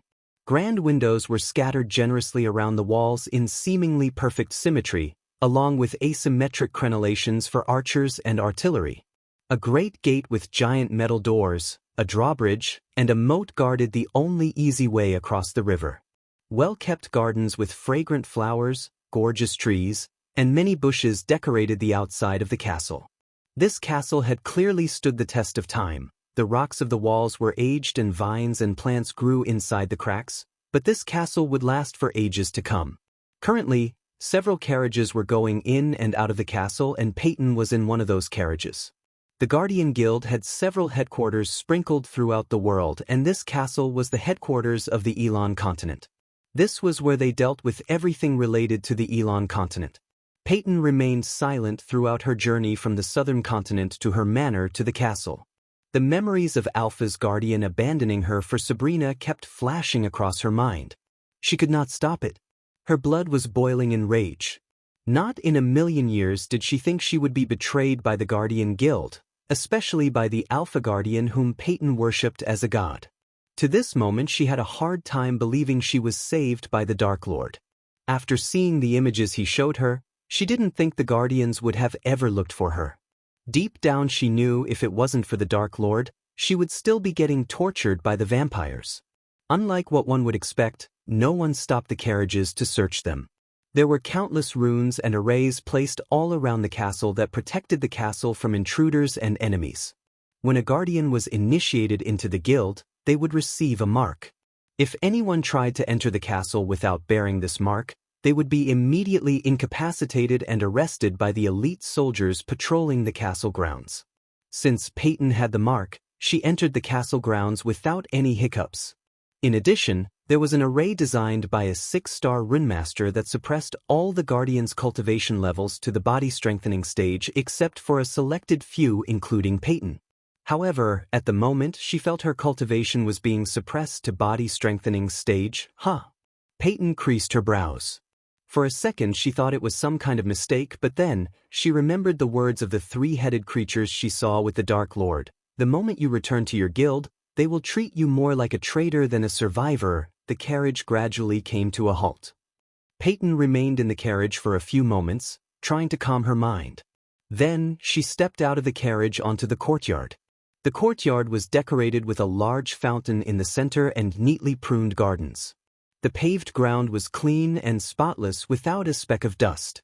As soon as she stepped out of the carriage, the guardians relaxing in the courtyard turned their gazes at her. The smiles on their faces got replaced by a cold look. Ignoring all their looks, Peyton made her way into the castle. A giant chandelier hanging from the ceiling lit the hall with its bright silver light. The marble ground and pure white walls gave the interior a majestic charm. At the moment, numerous guardians were going with their work, and several noticed Peyton.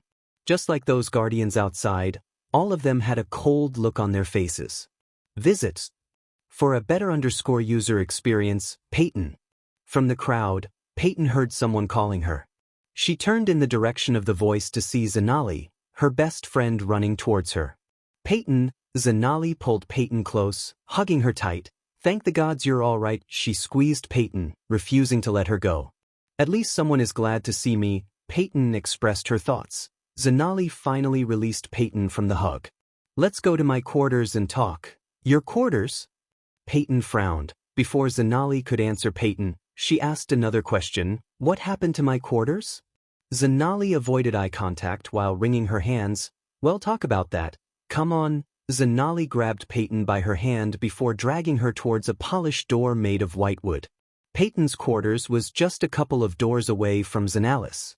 When she saw her quarters, the door had no nameplate as it used to have. Zanali opened the door to reveal a spacious room with fancy sofas and tables. The floor was wood, not marble like outside. The walls were painted and decorated with a crimson-red wallpaper border. The room was lit by the chandelier and the several orbs attached to the walls. The room was done in a floral theme in light muted colors and overall had an elegant look.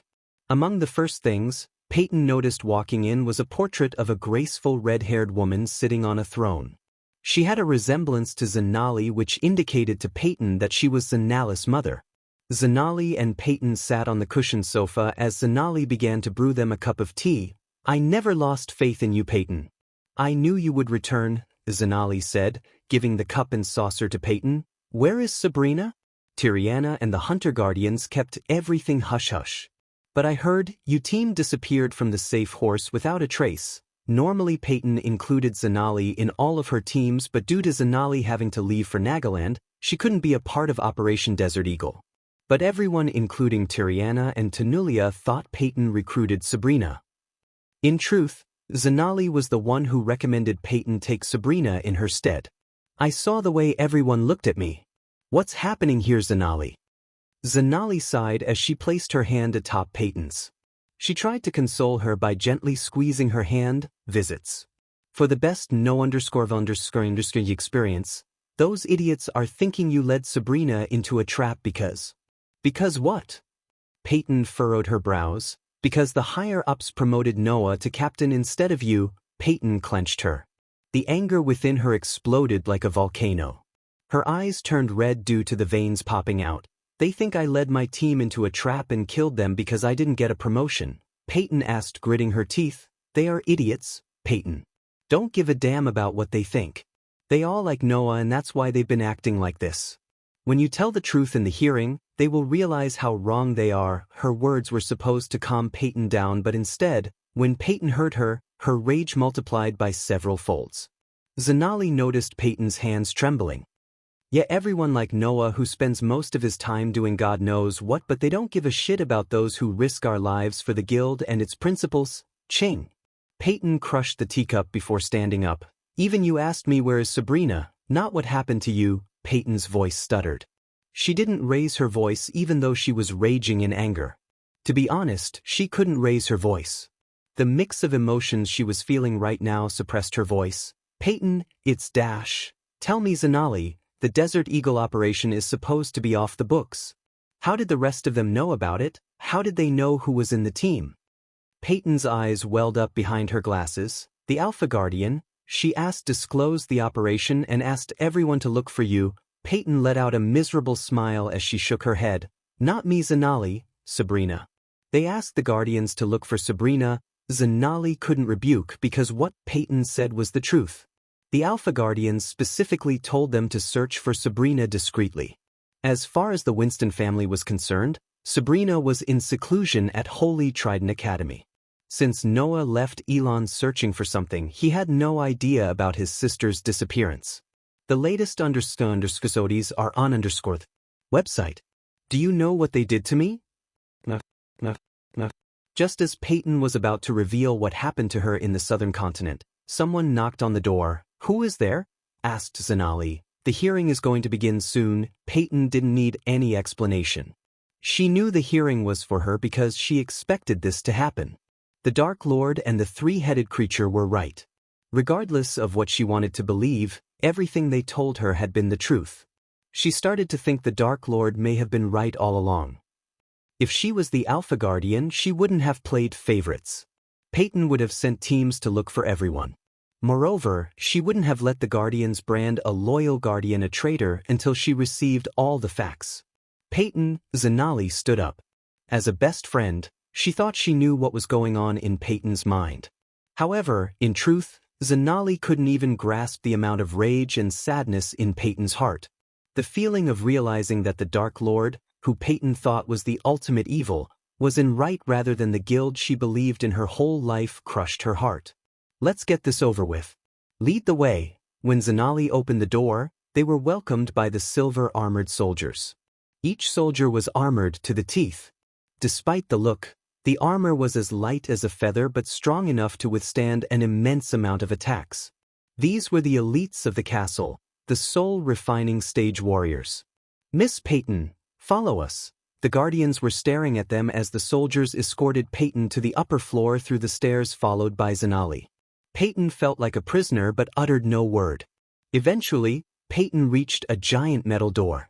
The soldiers pushed open the door to reveal a spacious empty hall where there was nothing but a table located on a stage elevated from the floor and several thrones behind this long oak table. After she stepped into the hall, the soldiers closed the door behind her. She slowly made her way to the center of the hall.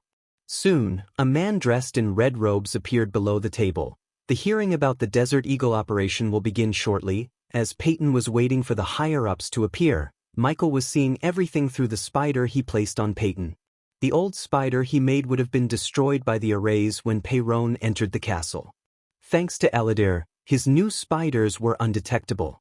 Although they had the main weakness, The spider on Peyton was enough for Michael to witness the trial which was about to make Guardians a deadly enemy. The latest episodes are on website. Chapter 485 Upgrading the System. Peyton waited for the higher-ups to take their seats patiently. She seemed calm but she was shaking inside. This was her first hearing. Guardian Captain Gerard Atkins, the man in the red robes announced as a stutty man with dark shiny hair, took his seat. Just like everyone else, he too had a cold look on his face. "You too believe that, Captain?" Peyton stuttered. "Save it for the hearing." The man coldly shut out Peyton, second in command of the Alpha Guardian of Hunter Guardians, Tiriana Velrin. Followed by the man's announcement, Tiriana appeared beside the chair and took her seat. Alpha Guardian of Hunter Guardians, Tenulia Velrin.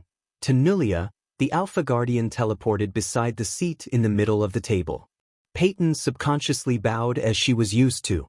She didn't even nod. In fact, she didn't even look Peyton in the eyes. After Tenulia, only one seat remained. Peyton wondered who was going to come until he got her answer, Guardian Captain Zanali Harthill. As soon as Peyton heard the man, her heart skipped a beat. She was so stunned that her mind went blank. Her lips instantly became dry as she looked up at the stage to see Zanali slowly approaching the empty chair. The last time Peyton talked to Tenulia, she said there was only one Guardian Captain spot remaining. How could they give one spot to two Guardians? It was evident to Peyton the one spot remaining talk was just bullshit. Still, she couldn't believe Zanali and Noah, two of whom she recruited, got promoted instead of her. Looking at this, Michael was laughing aloud. He knew Peyton was on the verge of defecting, but after seeing this, he was utterly positive. Moreover, he really felt bad for Peyton. She deserved better. She put her blood and sweat into the guild, and all she got in return was scorn and negligence. Zanali, Captain, Guardian Captain Zanali, Tiriana coldly corrected Peyton. "Shall we begin?" The trial of Peyton began with Tenulia's words. 3 hours later, Michael was in the pocket dimension attached next to his room in the dark forest. He was not alone, as Azazel and Victor accompanied him. Michael had a workbench near the pole Victor was tied to. He had various tools, torture tools as well as an alchemy apparatus set up on the table. "So Victor, sorry to keep you waiting." Michael pulled up the sack covering Victor's head to see Victor growling. "Doesn't feel great to be tied onto a pole, does it?" asked Michael. Victor couldn't see the amused look on his face because of the mask on his face. He was not in the mood or situation to wonder how the Dark Lord looked behind the mask. "Were you always a vampire, Victor?" Michael asked while sharpening a wooden stake. They say wooden stakes through the heart could kill a vampire instantly. But again, who wouldn't die? The latest episodes are on website. Azazel grinned hearing Michael's joke. After putting the stake down, Michael put several cloves of garlic into a pestle and crushed them into a paste. Victor wanted to respond to his remark with an extremely antagonizing reply, but when he opened his mouth, Michael shoved the garlic paste into his mouth. "Arg!" Victor coughed and coughed and coughed and kept coughing, but unfortunately, it was not due to vampires being allergic to garlic as Michael expected. "Fuck! You crazy bastard!" Victor spat out, cursing Michael. "So no garlic allergy. Only direct sunlight seems to hurt you bloodsuckers. Let me go." Victor squirmed, but he couldn't get himself out of the bonds. "Not until I find all about your kind," as he said. Michael stabbed Victor in the neck with his APD needle and sucked out vampire blood from him. Victor saw the Dark Lord pouring his blood into a vial. What tray you gonna do?" Victor stuttered. "I forgot you have regeneration." Michael put the vial on the table before slashing Victor's chest with the hidden blade. This time, Michael collected the blood in a bowl. Son of, when the cut closed up, he swung the hidden blade again, opening another wound. Michael repeated this process until Victor's body turned paler than it was. "I need a tissue sample." Victor was breathing heavily. His heart skipped a beat when he heard the Dark Lord. Victor used all his remaining strength to get out of the bond. Looking at the hidden blade on his wrist, he knew the Dark Lord was going to cut him again like a pig. His struggle was halted by a flick of the butler who stood a couple of meters away from him. Victor couldn't even move a muscle. He felt as though he was being clutched by an invisible hand. Like cutting slices of meat, Michael cut the flesh out of various parts of Victor's body. Michael bought special boxes from the system to store to keep the flesh fresh for future experiments. After seeing Peyton's trial, Michael had a plan for Victor. Victor regenerated all the flesh Michael cut out.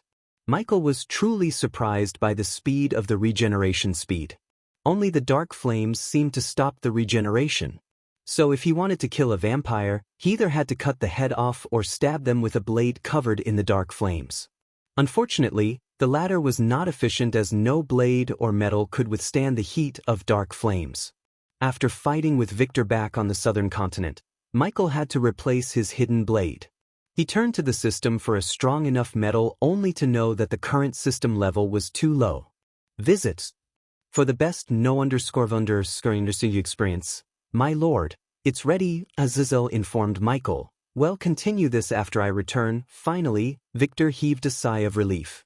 He could finally regenerate his blood and cuts and also try to escape the place which seemed like a lush canyon. Reaching his room, Michael activated the runic teleportation and disappeared from the room. In a few minutes, he appeared again in the room. 20 million, he willed the system as a pile of gold coins materialized on the floor. System, convert them into badass points. It's time to upgrade your lazy ass. Took you long enough, host. Activating banker function. The current conversation level, 1,000 gold coins, 40 badass points. 20 million gold coins will be converted into 800,000 badass points. Does the host wish to convert the coins into badass points? Yes. The bright beam of light shot out of Michael, enveloping the stack of coins. The coins slowly began to look ghostly, losing their tangibility until the stack completely disappeared from the room. Conversion successful. The host has received 800,000 badass points. Available badass points 874,000. The next system upgrade will cost the host 600,000 badass points. Does the host wish to upgrade the system to 5.0? The experience cap for each level in the soul refining stage will be reduced by 25% after upgrading the system. Yes, the system began to upgrade itself. It took longer than usual. Meanwhile, Michael went to the workbench in his room and took out several empty parchments to design a new device. Ghost. The door on the other side opened as Vidora flew into the room. Now that their wings had grown a little bigger and wide, they could fly, but not like Nightmare though. Vidora landed on Michael's shoulder. I was thinking, how could the vampires were able to use arch energy inside the void line, and I might have an idea how. Kane said to turn Michael's attention to him. Sarba, tell him. Kane asked Sarba. When you fought Victor, I sensed vaguely familiar energy radiation from him. The latest __sodies are on _ website. Familiar. Michael stopped drawing on the parchment as he put Vidora on the table to look at them directly. Yes, the energy Victor radiated is similar to the Stormville Mountain Crystal. Hearing Sarba words, Michael took out a Stormville Mountain Crystal from his system storage. What if the Hydra sleeping in the Stormville Mountain and the vampires have some connection? Kane asked. I too have the same feeling, Ghost. Iag opened her mouth. That Hydra is the reason no one is able to use arch energy in the southern continent, right? Then how can these vampires use spells and shit without an issue? What if these vampires were created by the Hydra? Michael couldn't completely deny the possibility that the vampires have some kind of connection with the Hydra. In fact, he too had this question in mind. The unfortunate thing was he didn't dare to bring Victor to the Stormville Mountain. He was already risking himself by mining the crystals where the Hydra was slumbering. If that Hydra chose to come out of its slumber, he didn't think he or anyone in this world could stand in its way. We watched Peyton's trial. Things went just as we guessed, huh? Michael nodded at Iag. We have to turn her now, Ghost, said Kane. The system upgrade is completed. Current system level 5.0. The system sounded in his mind, interrupting their conversation. The host can now have up to 20 subordinates. Michael was waiting for the system to afford more subordinates. Now he could make Peyton as well as Daniel his subordinates.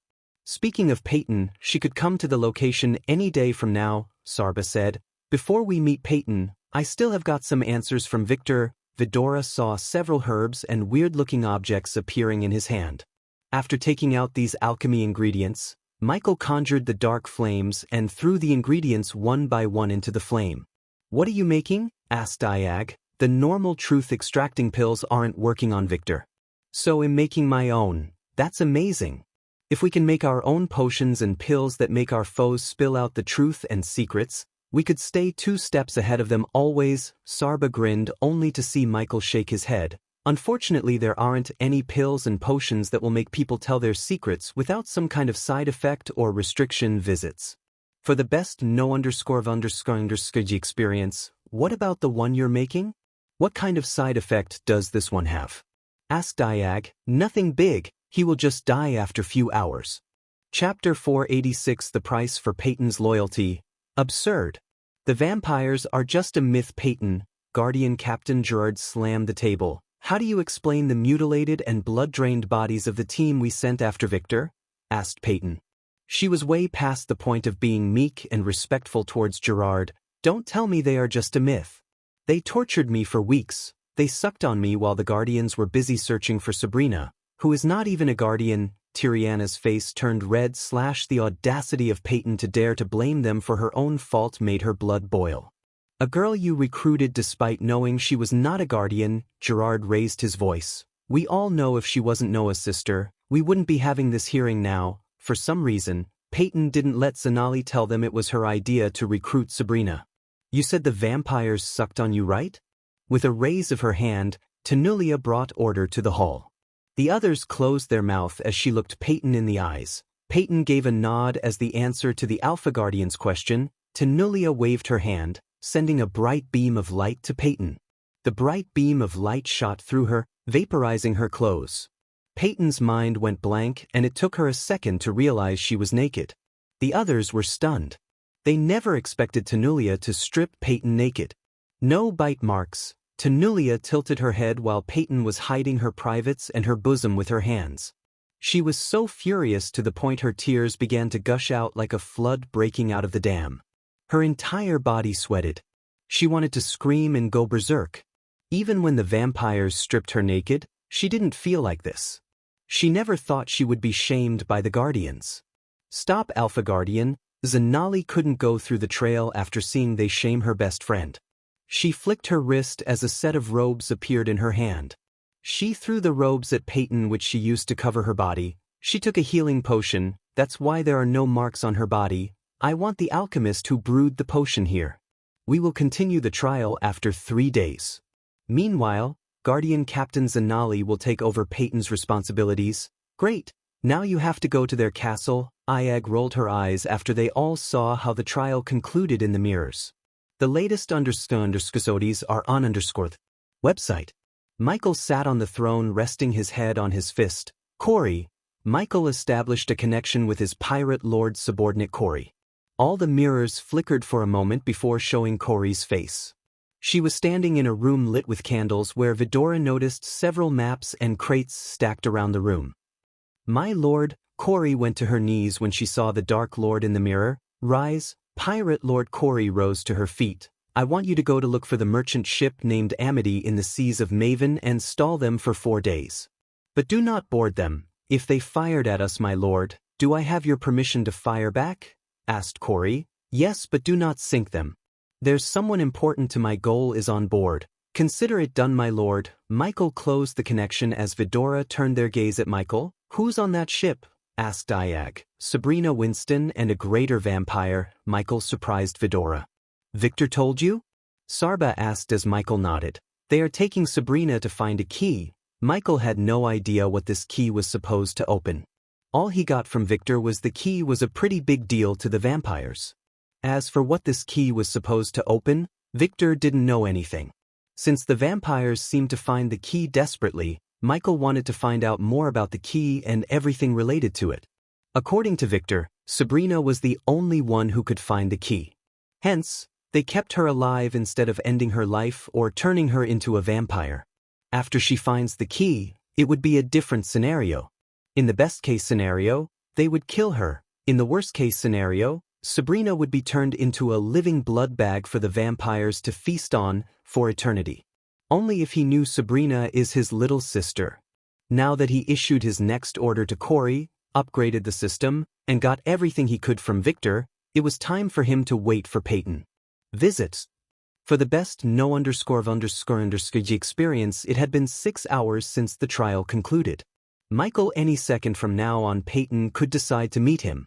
Currently, he could see her crying and breaking everything in her room. She was a mess, and looking at her like this, he pitied her. "What you gonna do with Victor?" Iag asked, only to see Michael removing his mask with a grin on his face.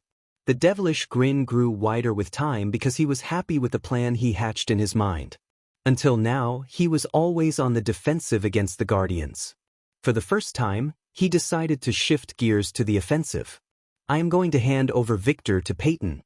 They didn't believe her when she said vampires exist. They can't deny it if she brought Victor to them and let his bloodlust loose. He paused for a second to take out an emerald green orb in his hand. This was a superior-grade recording crystal. Several months ago, Peter used the recording orb to record his battle with Michael. It was pretty expensive, but it was worth the price. They will have no choice but to give her a promotion to Guardian Captain or even a higher position as she deserves. "Yeah, makes sense," Iag nodded. "Obviously the Guardians will try to keep their existence a secret." Michael tossed the orb in the air and caught it. "But I'm gonna record everything and send everything to 2 places. Iag grinned widely as she liked the way the plan was going. "Tell us where," Sarba asked excitedly, failing to contain his curiosity. "First to Nadia Hall, the Royal News journalist. Next place is the Holy Church." According to the book Michael bought from Lord Information, the relationship between the Holy Church and the Guardian Guild was a rocky one. The priests hated the Guardians and vice versa. Revealing the existence of the vampires would destroy their deadliest weapon, secrecy. On the other hand, by exposing the Guardians' intention to hide the existence of vampires, he planned to cause chaos among the Guardians, as it would put so much political pressure on the Guardians, thus throwing a wrench in their plan to catch him. 1 stone, 2 mangoes, that was Michael's plan. It was not an elaborate and complex plan. Michael always went for the simplest plan instead of making complicated plans. He believed the less complex a plan is, the better. He would have sent an anonymous note to the Winston family that the vampires have Sabrina. But if he had done that, Rowena would have been involved in the search with all the resources of Skyhall. No matter what, he must get the key before the vampires or the Skyhall. Michael still didn't know Noah already had 1 key, and he was currently hunting for the arrows forged by the Mazroth founders. Nightfall arrived with a whisper of perfect black that grew into a comforting chorus of stars. At the edge of the Elon continent where the Crystal Ocean began, Peyton was waiting for the Dark Lord. Her legs were pacing left and right, and her mind was just as restless as the sea before her. Visits. For the best no_vel_read_G experience, no matter how hard she tried to make sense out of how they treated her, she couldn't come up with a way to calm her mind. She felt betrayed by the Guardians, and that feeling destroyed everything she held for the Guardians. Now all she had for the Guardian Guild was pure hatred. The center of her hatred was none other than Noah Winston. Ever since he came into her life, everything she worked for went out of her hands. Her hatred pushed her to the point she was ready to sell her soul to the devil if she could see the guild crumble into pieces along with Noah. While she was pacing back and forth, she noticed the surrounding area growing darker and darker. Instinctively, she looked up at the sky to see the Dark Lord descending to the shore with a man who had his head covered by a sack. The 3-headed creature was comfortably sitting on his shoulder. Despite the full moon and the millions of stars in the sky, the beach became dark as though they had all lost their light. "I reckon you've seen the real face of the Guardians, Peyton," Michael asked the moment his feet touched the sand. "Yes, I did," Peyton answered, gritting her teeth. He was glad to see the burning rage in her eyes. He could turn that rage into a weapon against the Guardians. "Are you going to destroy them?" Peyton asked. "The world needs Guardians, Peyton, just not this corrupted guild. I am going to reform them, with your aid." By reform, Michael meant turning the Guardians into his underlings. He would make his trusted subordinates rule the guild, and by doing that, he would subdue the guild under him. If Peyton served him well, she could have the guild for herself. Before knowing about Skyhall, he thought Guardians were his enemies and planned to destroy them. Since it wasn't the case, as the real enemy was revealed to be the Skyhall, Michael knew subduing the Great 8 clans would be the better choice than destroying them. "Your loyalty was misplaced, Peyton." You know this now. Otherwise, you wouldn't be here, Sarba said. I want that bitch dead. That's my price, Dark Lord. If you can bring me her head, my soul is yours. Her words stunned Michael for a moment. He knew she hates the Alpha Guardians. He didn't think her hate would push her to the point she wants Tanulia dead. Peyton's loyalty was crucial to his plans. Only with her, he could destroy the Guardians from within because that's the only way to dismantle the guild without getting himself killed. He was still not strong enough to openly go against the guild. She killed innocent people when she raided my ship. It's time she pays her debt, with her life. Although it was risky and difficult to assassinate Tanulia, it was certainly not impossible for the #1 hitman. He kicked Victor towards Peyton. Bring him to the guild and prove the Guardians' vampires exist.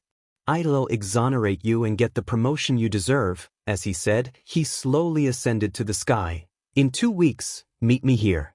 I will grant you your wish. He uttered these words before disappearing into the darkness. With his promise to Peyton, the preparation to assassinate Tanulia Vauran, the Alpha Guardian of Hunter Guardians, began. Important news. Visits. For a better user experience, Michael will meet Don, MC of Rise of the Legendary Emperor, Draven, MC of Anti-Hero with a Symbiote system, and Hunter, MC of Dictator with a Badass system, soon. Although you don't need to read those novels, I will recommend you do check them out, especially Ipsis.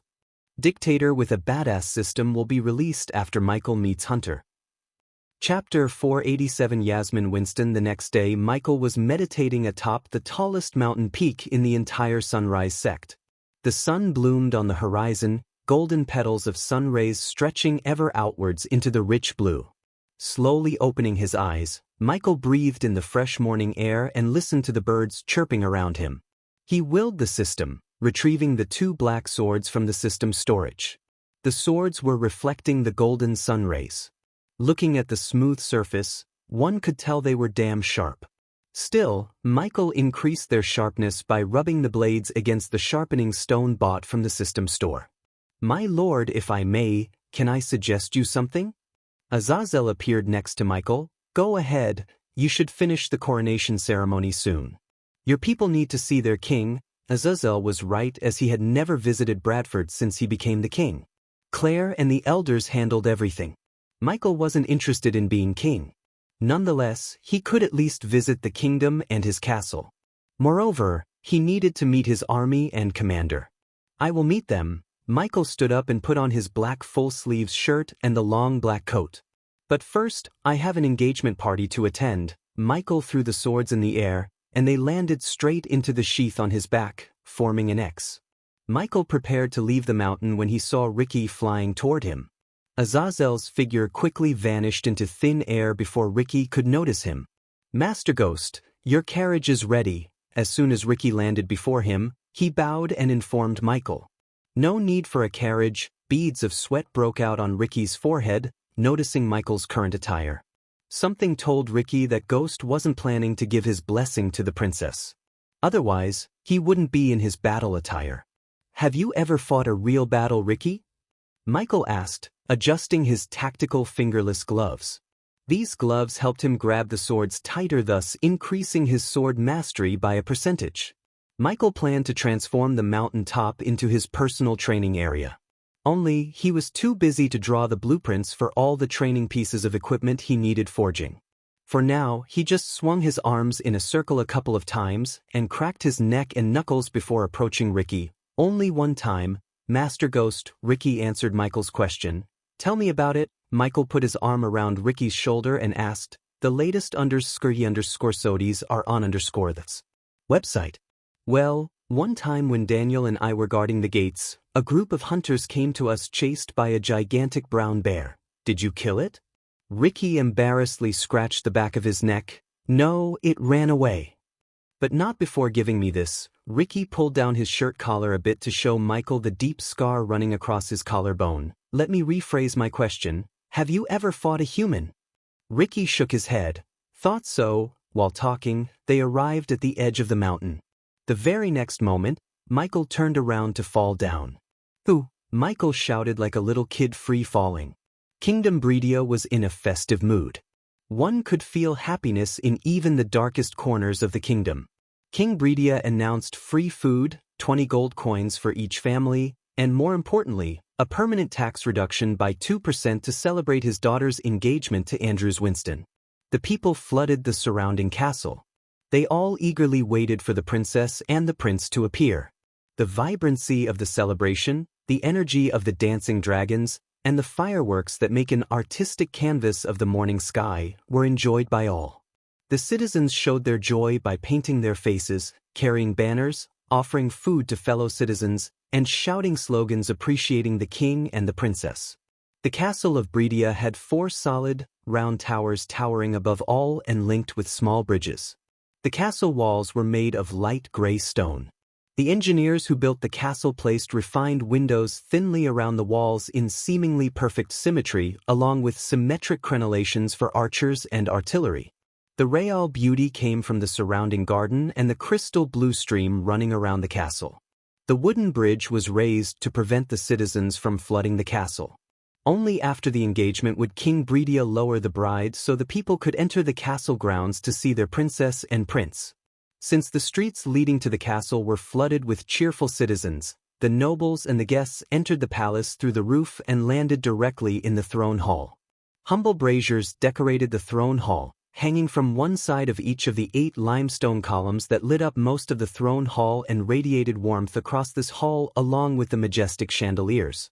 The illustrations of a kingdom in the sky on the terraced ceiling danced in the flickering light while carved images and statuettes looked down upon the maple floor of this opulent hall. The nobles were standing on the floor blanketed with a coral rug that ran down from the throne and split to encircle the entire hall while matching banners with emblazoned crowns decorated the walls. Between each banner sat a shrine-like ornament covered in candles. A few of them have been lit and, in turn, illuminated the artistic portrayals of Princess Catherine and Andrews Winston below them. The draperies colored the same coral as the banners hid the windows while burnished corners and fancy tassels adorned the curtains.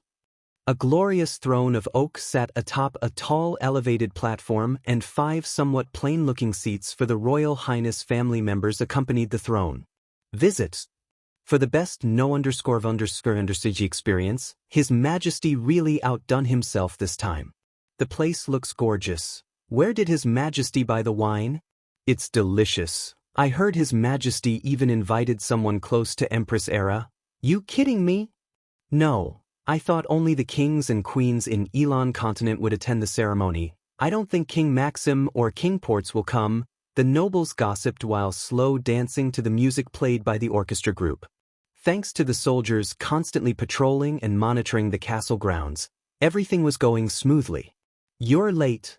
At the moment, a lady adorned in a sparkling golden dress entered the castle with a couple of men. The lady who arrived at the castle was Imelda and the one who welcomed her was Natalia, Andrew's mother. Where is everyone? Natalia asked, fiddling with her golden hair nervously. Ethan is still at the battlegrounds. Diana said she will be here tomorrow morning. Imelda said, what about the kids? Where are they? Sabi is still in seclusion, I guess. We received a note from Rowena and Noah. They'll be here with Diana. Natalia heaved a sigh of relief, but when she thought about Sabrina, her smile grew shorter. Can't Sabi just take a break and come here?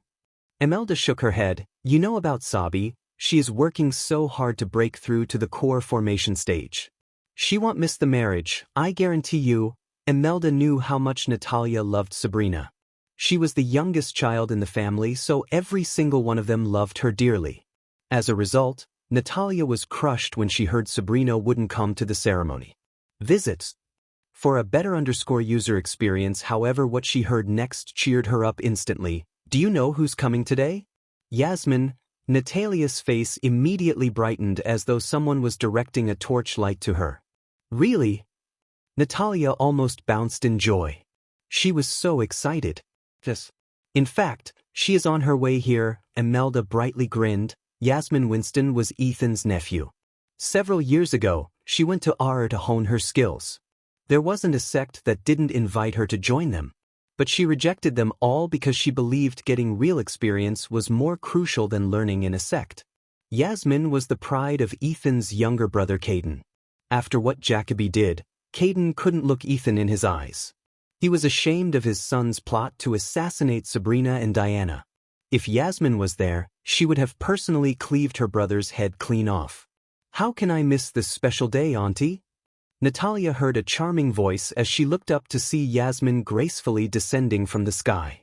The girl wore armor set with a rounded helm and a face guard. Attached to the forehead area was a crafted leather ornament piece shaped like a lion's mouth. The shoulders were oval, short, and quite large, decorated with 3 large, curved wooden spikes on each side, lined up from back to front. She removed her helmet to reveal her perfectly sculpted face and her porcelain skin. Every single youngster in the hall turned their gaze to the black-haired girl in battle armor. She wasn't by any means a country-toppling beauty. However, the grace and the aura she radiated rivaled even the most powerful people in Elon. What particularly caught everyone's attention was her armor, which was made of many vertical layers of leather and metal mimicking a dragon's scales. One could not find a single place in her body that wasn't covered by the armor. "Yasmin." The 2 ladies dashed at her, and when her feet touched the floor, they hugged her tight. "I missed you too so much," Yasmin hugged them back. "Too tight." Imelda patted Yasmin's back, barely letting her know her embrace was crushing them. "Sorry." Yasmin quickly let them go. She had to slap herself on the face for forgetting how strong she was and how fragile her aunties were. "Where are my cousins? Don't tell me they aren't planning a homecoming party for me. Brat, couldn't you have taken off your armor? Is this what you learned from the elves?" Imelda playfully twisted Yasmin's ear. "Yeah, they've been teaching me so much noble etiquette," Yasmin sarcastically said. "The latest understudies are on the website. Bring me to see my soon-to-be prince aunties." Yasmin put one hand around Natalia's neck and the other around Imelda's neck. She didn't give a damn about what the others would think, nor did Natalia and Imelda. As they spoke, Ghost was on his way to giving the couple a gift that no one would forget for years to come. Chapter 488, Instilling the Fear of God in Hearts. Ding. Ding. Ding. A man in a white coat suit clanked his wine glass with a silver spoon as the chit-chatter immediately calmed down. Following their silence, Yasmin turned her gaze towards the dashing couple walking down the stairs with King Breedia. Who could be so dashing other than the Prince and Princess of Breedia? It was Andrew Winston and Catherine Breedia. Andrew was rocking the suit and looked extremely handsome. He wore a clean shirt and buttoned it up fully to support the bow tie. On top of the shirt, he wore a chic vest with 6 buttons. It had a deep V-line, which caused the vest to line up perfectly with the jacket's V-line. The jacket fitted him like a glove, a tailored glove. It had an intricate rope strike pattern, making it look stylish and graceful. The buttons of his double-breasted jacket were all buttoned up, with the exception of one for playful touch to a classy look. He was wearing pants that copied the style of the jacket, both in color and pattern, and made an ideal combination with his brogue Oxford shoes. To top it all off, he wore a refined belt accompanied by a tie clip and cufflinks. Besides Andrew's, Catherine looked like a goddess among mortals. The sparkling dress covered her shoulders halfway, flowing into an elegant jewel neckline. It was a close fit, giving the dress a relaxed yet graceful look, whereas her arms were uncovered entirely. This was a good thing, as her silky skin wasn't something that should be covered up. The dress waist was thin, but it was a comfortable fit. A bow had been wrapped around Catherine's and rested gently on her lower back. Below the waist, the dress fitted snug around her and had a straight style. The dress reached just above her ankles and was slightly longer at the sides. She was wearing T-straps, which went hand in hand with the dress. To top it all off, she wore an ornate necklace and large jeweled earrings. The couple drew all the attention while the king stood aside with a bright face. At that moment, he felt like the happiest man in the whole world. His little girl had grown and would be a lady soon. "Your Majesty, Your Royal Highness, Your Royal Highness," the nobles bowed respectfully. Soon after, Andrews noticed Yasmin among the crowd alongside his mother and auntie. For a moment, he couldn't believe his eyes. Seeing the look on Andrews' face, Catherine led him to his family. "Yasmin," Andrews grinned ear to ear, "visits. For a better user experience, hello Prince, come here." Yasmin embraced him in a tight hug. "Catherine, This is my cousin, Yasmin. Andrews introduced Yasmin to Catherine. How should I address you? Princess, Your Royal Highness? Catherine or Kathy, Princess smiled brightly and hugged Yasmin. Soon the two girls began to talk, and Yasmin's adventures immediately hooked Catherine. The gala was lively. Everyone danced, drank, and exchanged pleasantries until a soldier came running to the king. Your Majesty, said the soldier, breathing heavily with a pale face. He looked as though he had seen a ghost. Since the king was talking to Natalia and Imelda, he stood closer to the Winstons. Thus, the Winstons, including Yasmin, halted her stories and turned her gaze to the soldier. What?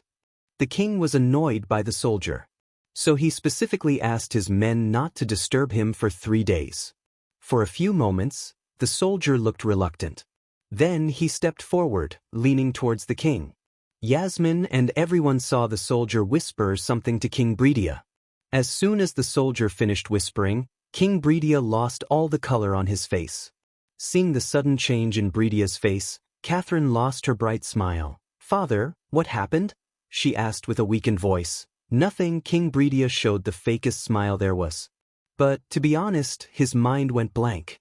Then, slowly realizing the consequences of what he had done on impulse and anger was on its way, he shivered. Carry on, Kathy. He'll be back. Just as the king was about to step forward, a soldier fell from the rooftop. A noble lady screamed, looking at the lifeless eyes of the soldier staring at her. The orchestra players stopped playing. As a result, the lively gala became silent. A few seconds later, another soldier hit the ground, just a few inches away from the previous one. Then another one. Thud. Visits. For a better user experience, another one. Thud. One after another, soldiers rained down from the roof entrance, horrifying everyone. Yasmin's battle instincts kicked in as she stepped in front of Catherine and her aunties, shielding them with her body. Blood was coming out of the fallen soldiers, and soon, they were lying in a pool of their own blood. Where are the royal guardians? Yasmin kept calm despite the situation, unlike the rest in the hall.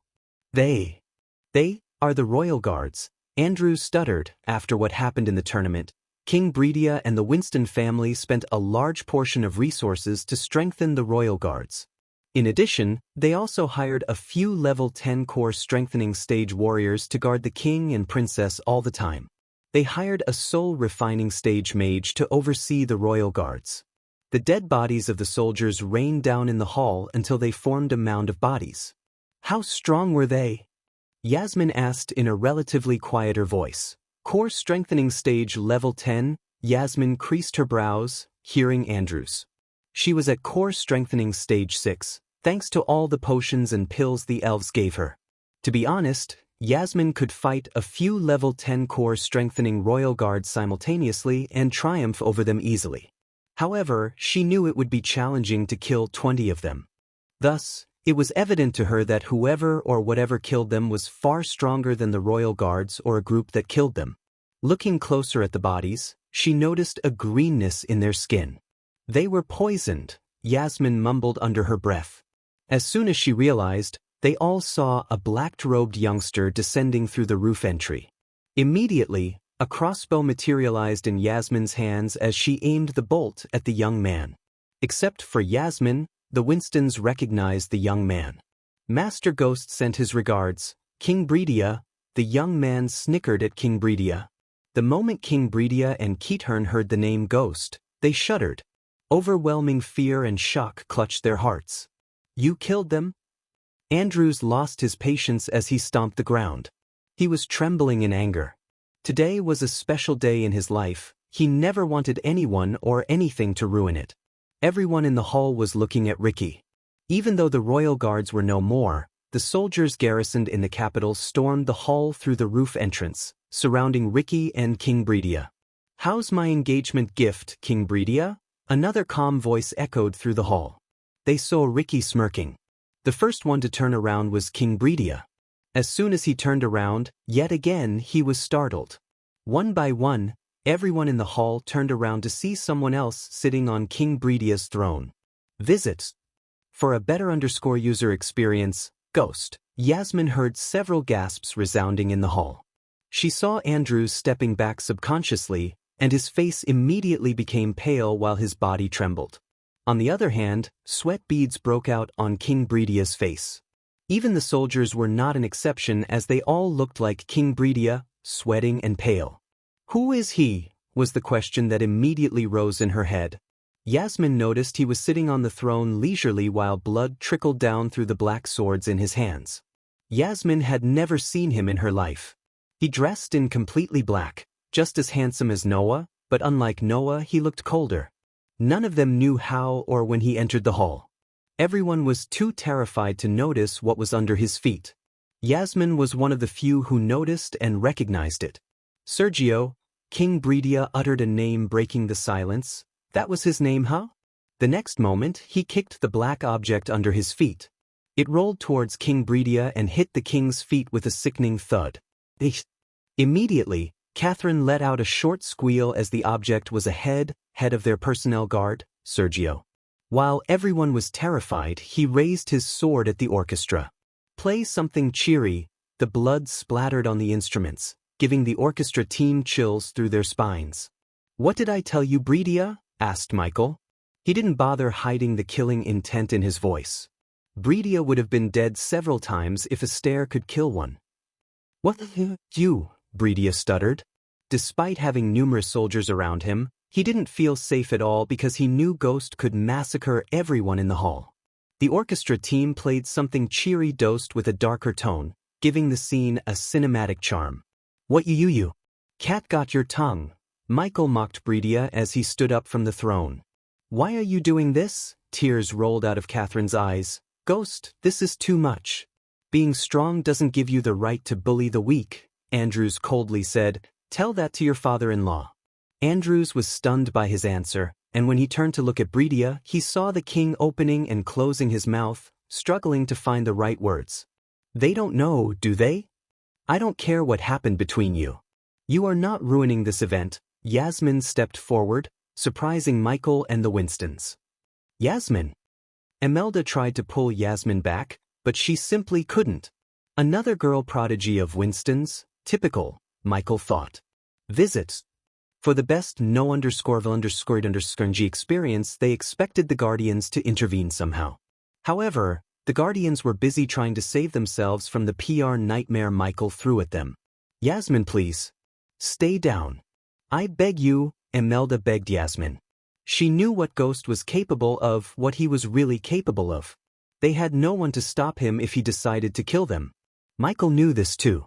That was why he chose today instead of the actual ceremony date, as the prominent guests would arrive only tomorrow. At that time, someone might be strong enough to battle Michael. For instance, Rowena or Noah. But today there was no one to stop him. Chapter 489 Final warning to King Bridia. Michael could see Yasmin's cultivation level. Although she would be considered a heaven-defying prodigy just like the rest of her family, she was still far weaker than Michael. Thus, he didn't mind her. Lightning dash. Michael cast the spell. The next moment, Yasmin saw a bolt of lightning streaking past her. "Father!" When Catherine screamed, they all realized King Bridia had disappeared from where he was standing. Bump. Michael slammed King Bridia against the throne by his neck. "Father! Your Majesty!" The soldiers and King Bridia's family shouted as they rushed forward to save him. Yasmin was the first to fire a crossbow bolt at Michael. The bolt soared through the air like a bullet, only to be caught by Michael easily. Yasmin was startled by his reflex.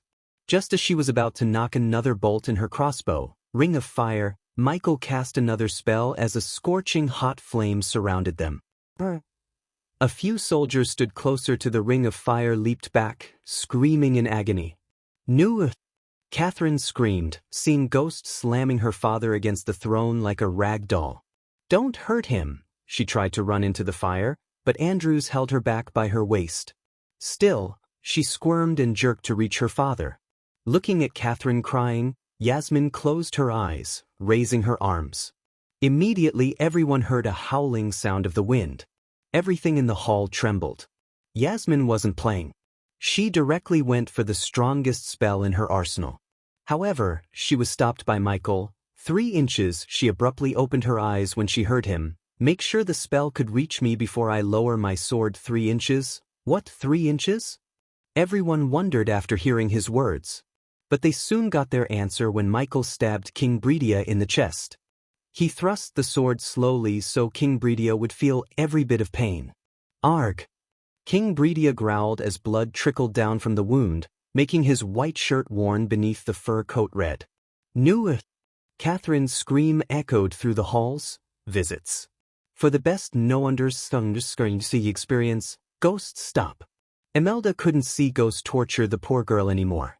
She stepped forward, shivering in anger. Your men arrested a man when he crossed the border after selling his family heirloom. Completely ignoring Imelda, Michael spoke to Bredia. He amplified his voice with arch energy, so everyone heard him loud and clear. Do you know what happened to the man? King Bredia kept growling instead of answering Michael. Bang. Michael punched Bredia so hard that King Bredia coughed up blood and his wisdom tooth. He was beaten to death by your soldiers in prison. But because you ordered your men to raise the taxes and harass Rivertown citizens, Yasmin frowned. She had already stopped casting the spell. But now, she began to see the other side of things. What did I tell you? Bang. He punched King Bredia again. What did I fucking tell you? While Michael was threatening Bredia, the soldiers tried using water to put out the fire ring. But unfortunately, although the fire was crimson red, it was doused with dark flames. Hence, they couldn't put out the fire no matter how much water they poured. I told you to stay the fuck out of my way, didn't I? Michael stabbed Bredia's legs, nailing him to the throne. Father! Catherine kept screaming, but Michael gave no damn about her. Considering Ricky had done his job, he left the throne hall through the roof entry before someone could hold him hostage. Did you stay out of my way? You told the merchants to stop visiting Bradford. Bang! Michael grabbed King Bredia by his collar and punched him. You ordered your soldiers to harass my people. King Bredia received another punch to his jaw. You caused my people their jobs, their livelihood, and their safety. Michael headbutted Bredia as the king's nose broke, producing a sicking crunching sound. Visits. For the best no-understanding experience, does that sound like staying the fuck out of my way? The mages already rushed into the throne hall. Cast a spell if you want your majesty's head off of his shoulder. After hearing his cold words, the mages didn't dare to cast a spell. So all they could do was stand there and watch Ghost torture their king. Stop! Please stop! Andrews and Catherine shouted at him only to be ignored by Michael again. After hearing what he said, Yasmin learned that King Bredia was not wholly blameless. Although she hated seeing her cousin and newly made friend crying, she saw no way of saving King Bredia. She had a feeling that if he wanted to kill Bredia, he would have done it by now. But instead, he was setting an example. He proved to everyone that he could kill even the king if they messed with him. Moreover, he was removing hundreds of potential enemies by torturing King Bredia on his own throne. What he was doing was a show of ultimate dominance. He banged Bredia's head on the throne every time he uttered a word. Ding! Congratulations to the host for successfully being a badass. The reward is 2,000 badass points. Ding! Congratulations to the host for successfully being a badass. The reward is 500 badass points. Ding! Congratulations to the host for successfully being a badass. The reward is 1,500 badass points. The badass points rapidly increased with the system ringing in his head. Michael ignored the notification sounds and focused on venting his anger on Bredia, who caused him millions of gold coins. All for what? Silly revenge. I am pregnant.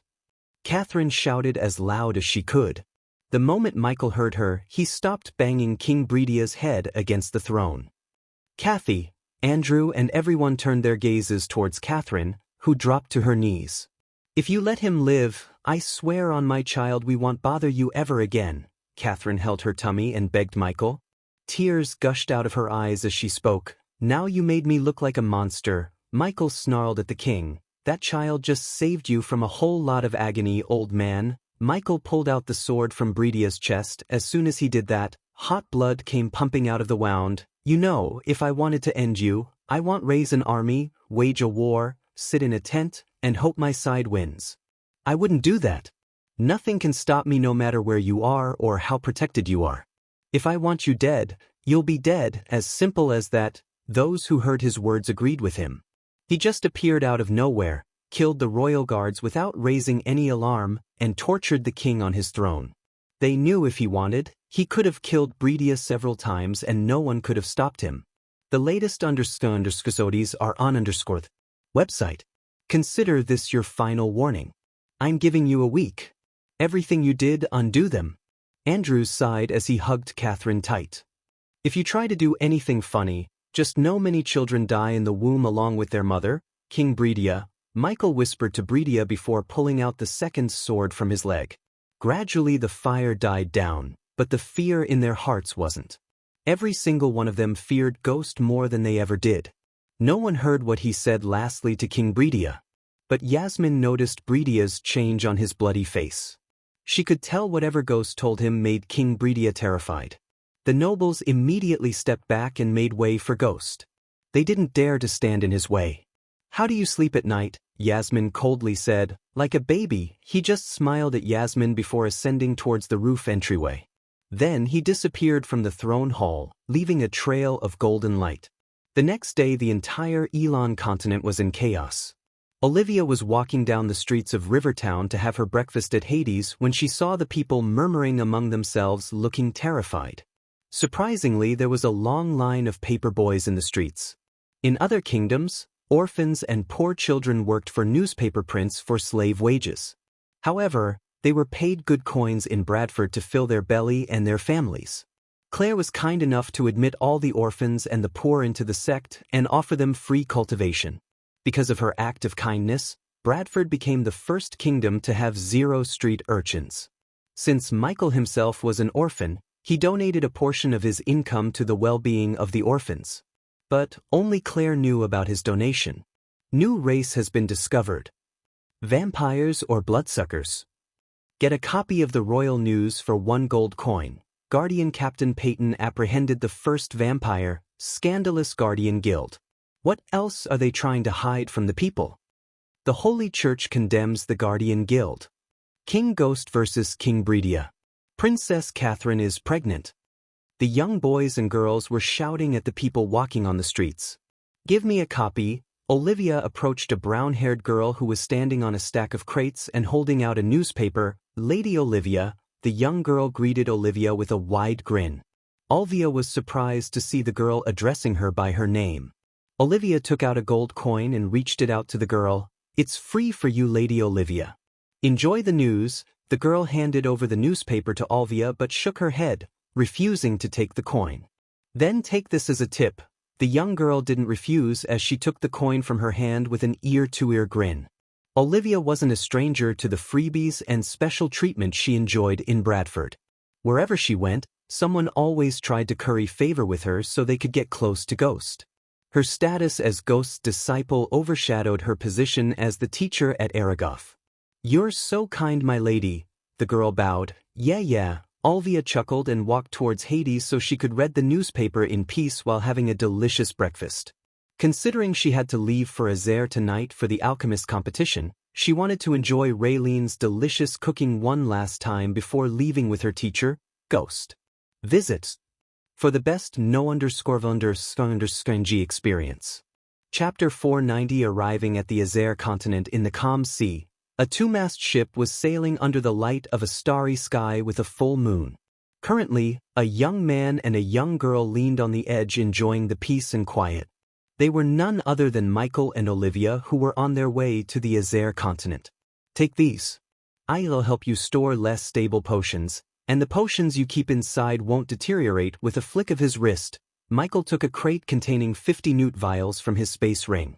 Olivia was pleasantly surprised by the sudden gift. "Are these the newt vials you told me about?" she asked excitedly with wide eyes that sparkled looking at the vials. "Yep, thank you so much, teacher. I didn't quite expect this." The vials brightened her face more than the moon and the stars in the sky did. She held the crate close to her chest. "Thank me by winning this silly competition." As soon as he said that, the smile disappeared from her face. "It's not silly." she pouted, looking as though she was offended by his words. Relax, I'm just messing with you. Michael pinched her nose playfully. Soon she stopped pouting and giggled. I'm not competing. My students are. I told you about this, didn't I? I don't think so. Whatever, tell me again, Olivia sighed. Well, it's simple actually. 2 parts, individual competition and group competition. Each has 3 rounds. First round, participants are given 2 batches of ingredients and asked to concoct a pill using the ingredients. If they fail 2 times, they will be eliminated.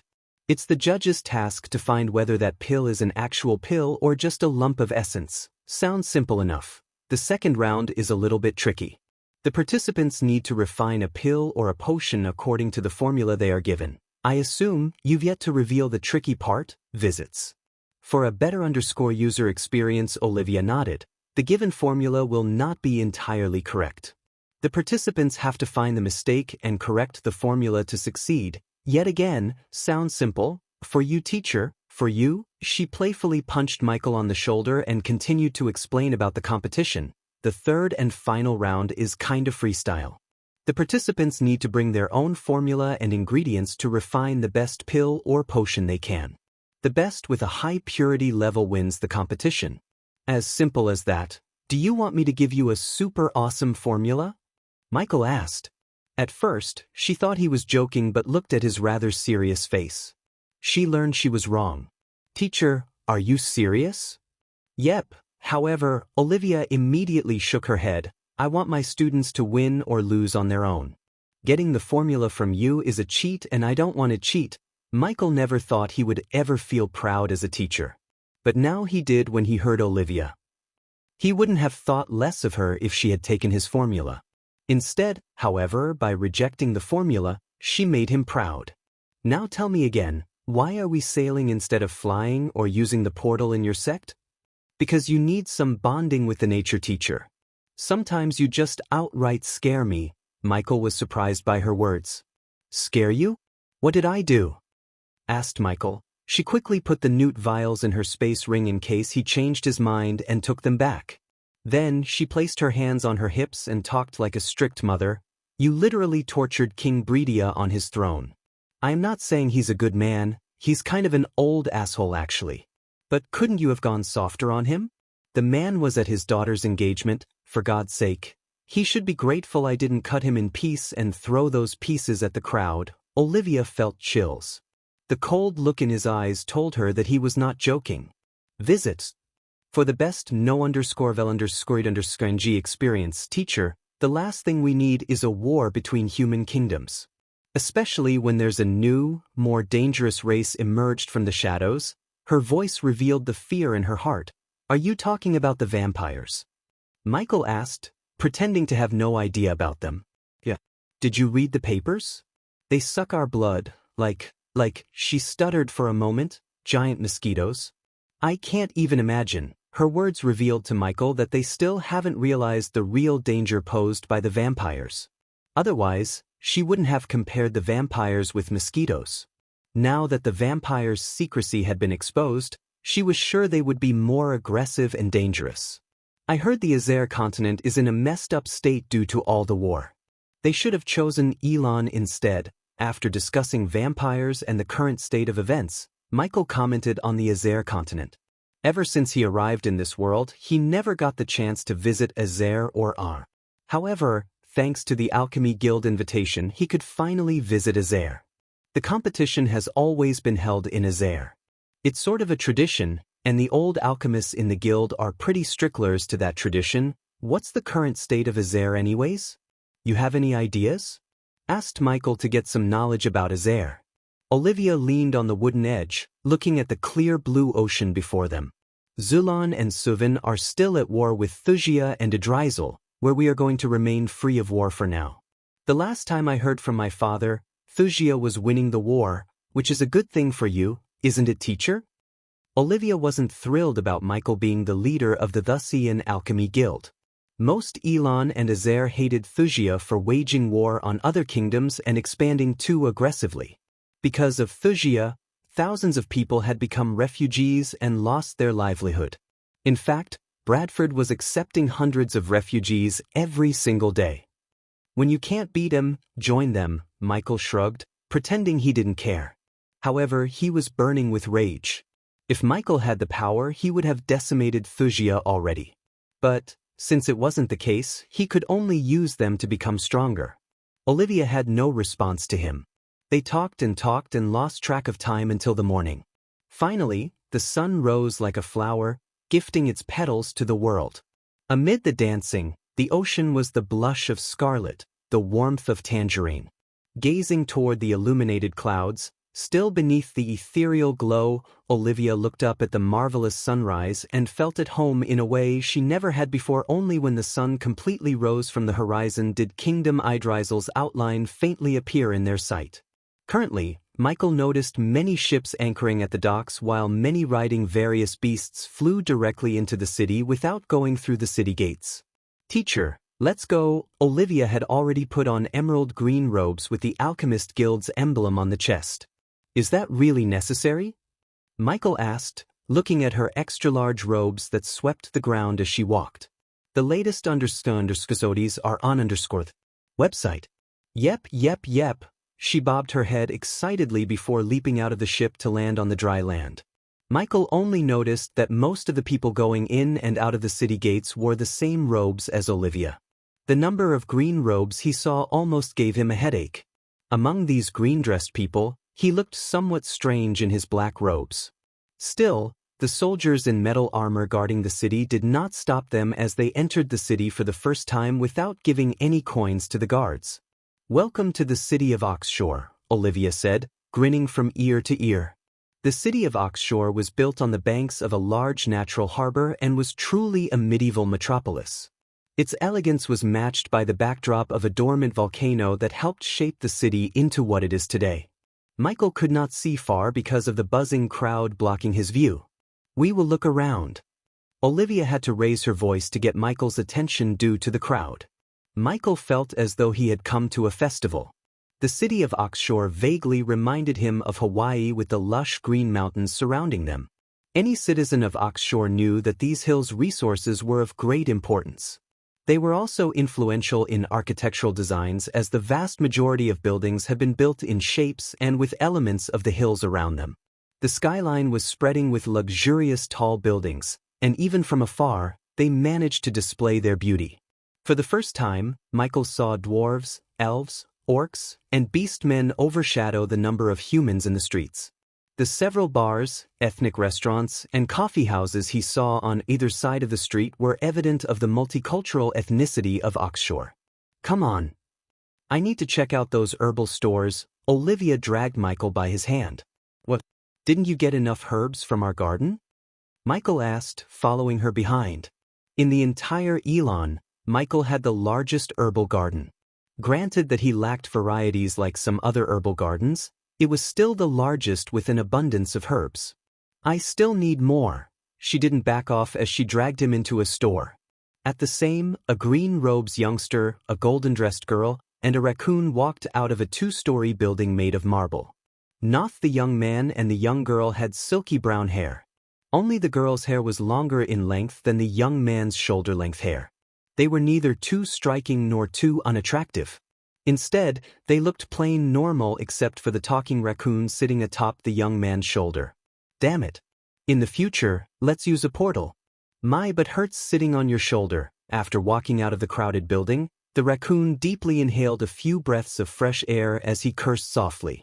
Seeing the ugly expression on the raccoon's face, the young man smiled and raised his head. His gaze swept across the streets and could not help but sigh with praise. "No wonder Oxshore is one of the richest cities in Azair," the young man said with a smile as he clicked his tongue and let out a sound of admiration. The raccoon was not interested in watching these buildings. Instead, his gaze swept across his surroundings before suddenly asking, "When are we heading back home?" "Visits. For a better user experience, half a month from now," the young man said as he stepped onto the crowded streets. "Let's first go to the auction house we saw before. It should have some of the things that we need. After which, we will make a trip to the Alchemist Guild." The young man rubbed his chin and answered while smiling, "Yeah, Those old farts love to collect all kinds of different precious herbs and ingredients. It may be possible that we'll find something tasty for me to snack on. I am damn hungry. Chapter 491. Meeting someone from Mazeroth. The trio was Noah Winston, Alicia, and the raccoon was the Golden Babaru. They were in Azair to attend the alchemy competition and win the Mystic Blood Orchid. He needed the Mystic Blood Orchid to concoct an ancient pill that would start Golden Babaru's metamorphosis. I heard the Alchemy Guild went all over this time. Any alchemist who has good skills will be a water bottle in the desert. They will recruit them in a flash. Hearing Noah's words, Alicia shook her head slightly. Although getting recruited by the Alchemy Guild is fruitful to some, ultimately it'll limit one's freedom, and if you ask me, it's not really worthwhile. What the shit? Not worthwhile? You heard of Gabriel, right? After hearing Alicia's words, Norvin rolled his eyes, curled his lips, and said, Alchemy King Gabriel. No one in Azair and Elon doesn't know him. Noah shrugged, laughing faintly. Not only did he know of him, but they almost fought against each other. Tell me about him. What's the big deal? Well, he was the largest black horse in the alchemy competition 30 years ago. No one knew him before that. Ever since he revealed his brilliance in the competition, the previous leader of the Alchemy Guild offered him the position of Guild Elder. Back then when he became the Elder, he was the youngest to hold the position and was a 4-star alchemist, Noah explained to Norvin while navigating through the crowd. After that, with the resources of the guild behind him, he reached 5 stars and became the youngster 5-star alchemist in all of Elon and Azair. He enjoyed unrivaled fame, claiming himself as the Alchemy King Gabriel, but if it were not because of the guild, he would have at least needed 20 more years before reaching the recognition he has currently achieved. Alicia expressed her thoughts. Rumor has he's eyeing for the guild leader position. Noah heard the rumor through the Guardian spies in the Alchemy Guild. In addition, Noah also heard Gabriel was losing his mind over his sudden downgrade to the second best alchemist in the continents. Guild leader position? What's he gonna do about the current leader? Kill him? Norvin chuckled, but his smile froze when he saw Noah's silence. Did you really think we are only here to compete? Noah winked at Norvin. Until now, Norvin thought Noah was here for the Mystic Blood Orchid. However, now he realized Noah plans to save the current leader of the Alchemy Guild. How do you plan to stop it? You know, the assassination, Alicia whispered, visits. For the best understanding experience, I'll make the plan as I go. It always worked for me, Noah smiled. Despite knowing the assassination plot, he was pretty chill. I still think you should have joined the Alchemy Guild when they asked you to. If you had done that, we would have stopped the plot and gotten the orchid easily. Norvin rolled his eyes and continued to rant. They would have provided you with an endless supply of herbs and ingredients so you could have stayed relaxed and saved the time needed to run all over the place to search for ingredients. The Guardian Guild is awesome, but they don't even have normal orchids. They don't focus on nurturing alchemists. Noah shook his head listening to Norvin. I don't need Alchemy Guild to reach 5-star level, Norvin. Noah shrugged his shoulders. With Andreas, who was the best of the best, guiding him by his side, he did not doubt reaching not 5 stars but 6 stars. Because of Andreas, he became a young 4-star alchemist from a young man who didn't know anything about alchemy in just a short 5 years. It was also because he was unclear just how difficult it was for ordinary alchemists to raise their ability swiftly. After all, not everyone was as lucky as him. Times like this, I feel like we have to appreciate him, you know. As soon as Alicia heard these words, she clenched her fist while the veins underneath her skin bulged up. Even her eyes turned red in a flash. Do not speak about him in front of me. Noah could feel the air around him getting chillier. Obviously by him, Norvin meant Ghost, who almost destroyed Alicia's family when he revealed Peter was the vigilante in front of half the kingdom. To this day, Peter was tangled in investigations and house arrest by the Guardians. Additionally, the young masters who Peter attacked put several bounties on Peter's head in the Grim Reapers Guild. And 3 Grim Reapers almost succeeded in taking Peter's life. They would have killed him if it wasn't for Noah. You should be pissed too. You know what he did to your cousin. To her surprise, Noah did not say anything, nor did he seem mad at Ghost. In fact, Noah wasn't, because there was no reason for him to be mad at Ghost. If anything, Noah was grateful that Ghost did not kill Andrews even though he had the chance to. Noah warned Andrews and explained what would happen to him. Still, Andrews competed in the competition for Princess Catherine. After knowing what happened in the tournament, Noah respected Ghost. Even with the power of Layla Alden behind him, Andrews couldn't beat Ghost. As far as Noah was concerned, Ghost won the tournament fair and square. Yet because of Catherine's impulse, they pushed Ghost to the point he took away half of their kingdom. As for Peter, Noah completely blamed Peter for everything that happened to him. Peter deserved it as he had no right to dress up as a vigilante and beat up young masters just to hone his skills. Hey, we have arrived at the auction house. Visit. For the best no_understanding experience hearing Norvin, Noah's footsteps slowly came to a stop. He raised his head and eyed the huge building and the banner of the single water droplet that appeared at the end of the street. Surprise involuntarily surfaced on his face as he shook his head and sighed. Wow, just a branch looks bigger than many prestigious auction houses belonging to Elon and Azair. Aqua Auction House truly is a giant in the auction business. Both Alicia and Norvin nodded in agreement with his words. They eyed the huge building that was like a bottomless pit, swallowing up the unceasing flow of people. His hands gently inserted into his sleeves as he turned his head around. Let's go in and take a look at what the #1 auction house has to offer. Hopefully, we will be able to find the things that we need. Once he said those words, Noah led the way as they slowly walked to the end of a spacious street paved with blue stone. As they gradually walked into the grandiose Aqua Auction House, Norvin's raccoon brows rose higher and higher. They had to squeeze through the crowd walking before them to reach the auction house, and the word house may be a bit of an understatement as the building looked like a palace. Noah was expressionless as he passed through the crowd. Once he entered the auction house, a layer of light covered him.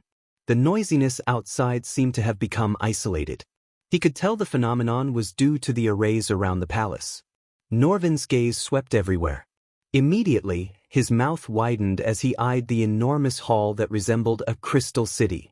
Inside the auction house, fully armored expressionless guards with Aqua House symbols engraved on their chests patrolled the hall like clockwork. Noah could sense at least 20 sharp gazes sweeping across every part of his body when he entered the hall. It really lives up to its name as the #1 auction house in the world. This manner of extravagance won't come cheap, Noah said, looking around the hall. There were countless crystal counters placed in the large hall. There was an unceasing flow of people staring at the rare items placed on the red cloth inside the counters. The tags under these items stated their prices. However, all the prices of these items were at least 50,000 gold coins. These high prices were sufficient to cause people to gasp in shock. These are the outer sales counters. The things that are sold here are not considered too valuable. The real deal will be upstairs. Norvin licked his lips. Don't forget about the Aqua auction next week, which you need a token. Unless, of course, you're planning to be a spectator, Norvin responded to Alicia's words. Quit worrying. I have someone to get me the token visits. For a better user experience, Norvin couldn't help rolling his eyes. Let me guess, a girl? Noah nodded as Norvin knocked him on the head. You are the reason many of us don't get any girls. What shit are you spouting? Alicia silently yelled at Norvin. You're not even a human and no one stopped you from finding yourself a girl monkey. Norvin bore his teeth at Alicia. If it weren't for the patrolling soldiers around them, he would have lunged at her and made a mess out of her neatly braided hair. Come, Noah walked towards the marble stairs leading to the upper floors. He was about to climb the stairs when he saw the hall become entirely silent.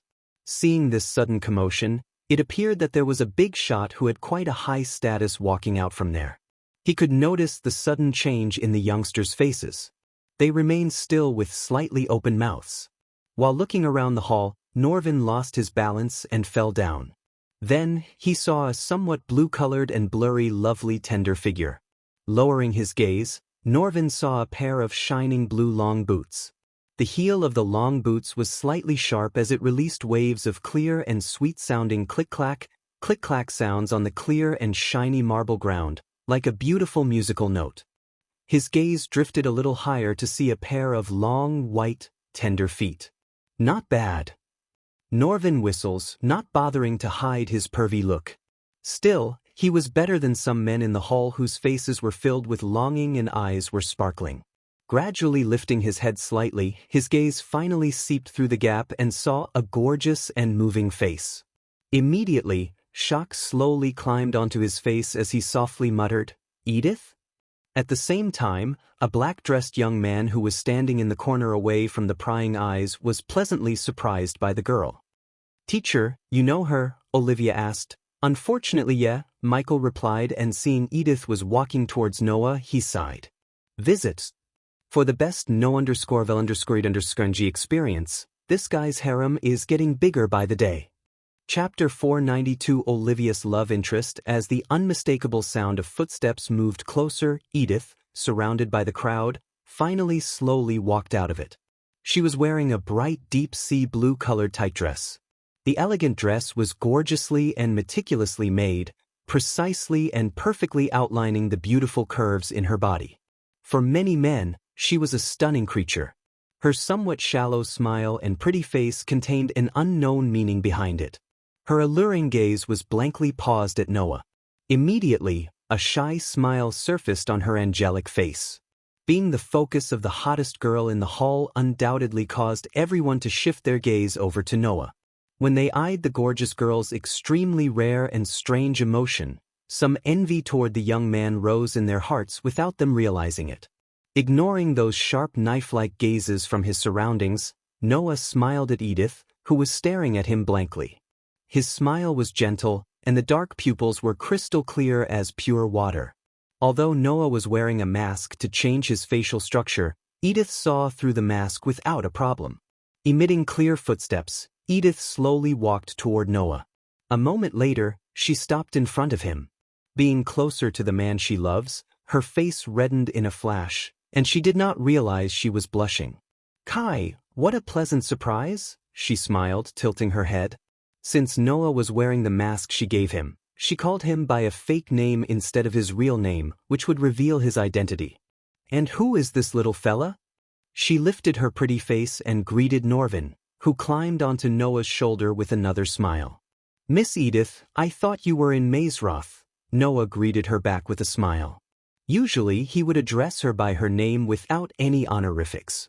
However, Noah didn't call her Edith in front of all the people who stared at Edith like wolves. After Noah greeted Edith, there were a few moments of awkward silence between them. Neither of them couldn't seem to find a word to continue the conversation. "Get a room already." Looking at the interaction between Edith and Noah, Michael rolled his eyes. He was getting annoyed with Noah and Edith. Visits. For the best no_vel_ed experience, who is she? Olivia elbowed Michael. "I met her in Mazeroth. It seems she too got early holidays like me," Michael quietly said. He and Olivia stood way back from Noah and Edith. Hence the reason why Noah or Edith couldn't see him. He wanted to peacefully spend some time apart from all the Dark Lord stuff. But seeing Noah, Michael felt this trip would not be drama-free. "Do not fall in love with that guy." Michael leaned on the wall, folding his arms. Then he warned Olivia before she fell in love with Noah and ended up in his ever-growing harem. "What the hell are you talking about?" Alra, Michael was surprised. He turned his gaze from Edith to Olivia, who clicked her tongue, realizing she blurted out something she shouldn't have. "You playa?" Michael poked her cheek with a grin. He got into a playful mood when he heard his student eyed someone. As long as it wasn't Noah, he would be happy for her. "This." Olivia's face flushed red as he struggled to find the words. "Ricky." Olivia finally uttered the name, shocking Michael. "Ricky? You mean our Ricky?" Michael couldn't believe what he had just heard for a few moments. Olivia was a wealthy noble. On the contrary, Ricky was a commoner. As far as Michael learned about this world, marriage between a noble and a commoner was rare. He wondered if Olivia's father and mother would be okay with her decision. "I wanted to talk to you about this, teacher. But I didn't get the right time." Olivia's face turned serious, revealing the concern in her heart. Meanwhile, the people were still drooling at Edith instead of going with their life. "I didn't get the chance to thank you, Kai. Let me treat you to a meal. I know a really great place nearby." Edith pursed her sleek red lips and placed her hands behind her, leaning her body slightly forward as she faced Noah. Did you come here to buy something? No shit, Norvin rolled his eyes after hearing her words. But, since she was so love-struck, she overlooked the obvious. What star level are you? Asked Edith curiously without even giving Noah the time to answer her previous question. The latest underscores are on _ website. Just lucky enough to reach 4-star. Lucky? For an ordinary person, advancing from a 1-star to 2-star alchemist is impossible without at least 5 to 6 years of time. Yet, you have reached 4-star level in a couple of years. I'm afraid that is not mere luck. Eyeing the young man who revealed something shocking at every instance, Edith sighed helplessly. But soon, another youngster's image emerged in her mind. Noah shook his head and smiled. However, he did not continue to pursue this question. Instead, his gaze swept across the hall, realizing that he and Edith had already become the center of attention. Immediately, he whispered, "Are you still the supervisor here?" "I am afraid so," Edith giggled, ignoring the hundreds of gazes on her. She was quite used to getting such attention. Fortunately, Edith was here alone. If she had come with Victoria, she was sure many youngsters would have fallen to the ground. "Can we find a quiet place to talk?" Noah scanned the large crowd around him who had their ears lifted vertically and helplessly said, "Of course, follow me." Edith smiled, nodding her head. She had just turned around when her gaze suddenly drifted to Alicia, who was behind Noah and leaning against a crystal counter while watching the items in boredom. After hesitating for a moment, she asked, "Is she with you? You two need some time alone?" Alicia was quite annoyed by how Edith and Noah acted in front of her. Still, she revealed a cold smile to tease Edith. Being teased by Alicia in such a manner, a faint redness swarmed onto Edith's exquisite face. However, it was fortunate that she was extremely good at handling issues with human relations. She gave an immediate sweet smile and said, "Follow me, miss. I hope whenever you're leading us to have something to eat." "I'm starving," Norvin said as his stomach let out a growl. "We have spent a long time hurrying on our journey here." Noah was embarrassed as he smiled at Edith. He wanted to punch Norvin in the face because he knew he made the sound intentionally. "It's okay. Come 1 inch." Edith turned around and slowly walked toward a staircase in one corner of the hall. Her heels stepped on the shiny, clean, bluestone ground surface, emitting a click-clack sound. Her elegant pace caused people to be unable not to fall into a deep longing for her. Suddenly Edith stopped and looked at the far end of the hall. "Something wrong?" Noah asked. "No, it's just nothing. Let's go." Edith could swear she saw a ghost. But what were the odds of meeting him in the Azare continent? She heard he had become the king of Bradford. Hence, she naturally thought she would be busy dealing with the kingdom. But, yet again, he was also a 5-star alchemist, and almost every single alchemist would visit Azare for the competition. Just the thought of him gave her chills. For now, she shoved the thoughts back to the back of her mind and led them upstairs. At the end of the stairs, they saw a golden door flanked by 2 more armored guards. Noticing the trio of man, woman, and a raccoon following behind Edith, the guards eyed each other. According to the rules, people who were not VIP members were usually not allowed to enter. Visits. For the best no_vel_ing experience, however, Edith was currently holding the post of supervisor. Her authority was quite great. At that moment, none of them dared to stop them. Only when the 3 of them were about to enter did a guard have no choice but to bite the bullet and take a step forward. However, before he could speak, Edith gave him a faint glance, which caused him to swallow the words in his throat. He smiled bitterly and stepped back. "They are with me." Edith simply waved off the guards who quickly opened the doors for her. The hall they entered was no different than the downstairs, except there were only 10 or 20 people in the hall. They heard metal boots banging on the stairs just after entering the hall. Following the rumbling of footsteps, a few human figures slowly appeared at the bending corner of the stairs. The man who was leading them was around the same age as Noah. He was tall, lean, mean, and had 2 pointy ears, which indicates his elven race. His somewhat pale white face was clearly a result of overindulgence in sensual pleasures. Although the build of the elf did not appear strong, he was actually a strong person who had just reached the core formation stage level 5. Shit, Edith mumbled under her breath as soon as she noticed the elf whose breathing just became slightly erratic. Additionally, he shamelessly rubbed his crotch while walking toward Edith. Her gentle smile vanished and was replaced with a deep frown. Hee, Edith, this place is where Aqua Clan conducts official business. Other people are not allowed to enter, but what I see here, other people, the elf-eyed Noah, Alicia, and Norvin for a second and then grimaced. He didn't bother to hide the disgust and hatred he had towards other races from his pale face. Watching the disgust in Edith's eyes, the young man's face immediately became much gloomier. They are with me. The rules clearly say I can bring my friends anywhere I want. Edith's cold voice did not give the other party any face. Afterward, Edith turned around and walked away from the elf and his group. The elf's mouth twitched after being ignored by Edith in front of his subordinates. This was especially so when Edith grabbed Noah's hand for a second. An unknown jealous flame instantly rose in the elf's eyes. Although Edith was usually full of smiles, warm and friendly, it was not a secret she hated him. To be honest, many girls in the Aqua Clan hated him. Still, they had to put off his harassment and nonsense because of his status in the Aqua Clan. Gangbang, is that your kink now? Looking at Edith's back, the elf laughed. Edith was expressionless and kept walking as though she had not heard the obscene words of the elf. However, Norvin noticed her nails had already viciously clawed into her palm.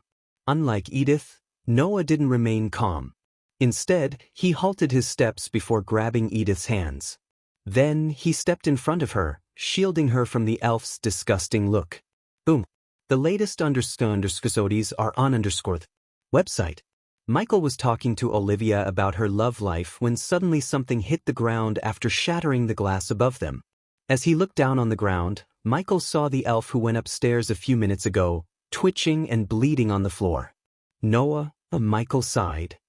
Chapter 493 Ghost will be your judge. What the hell?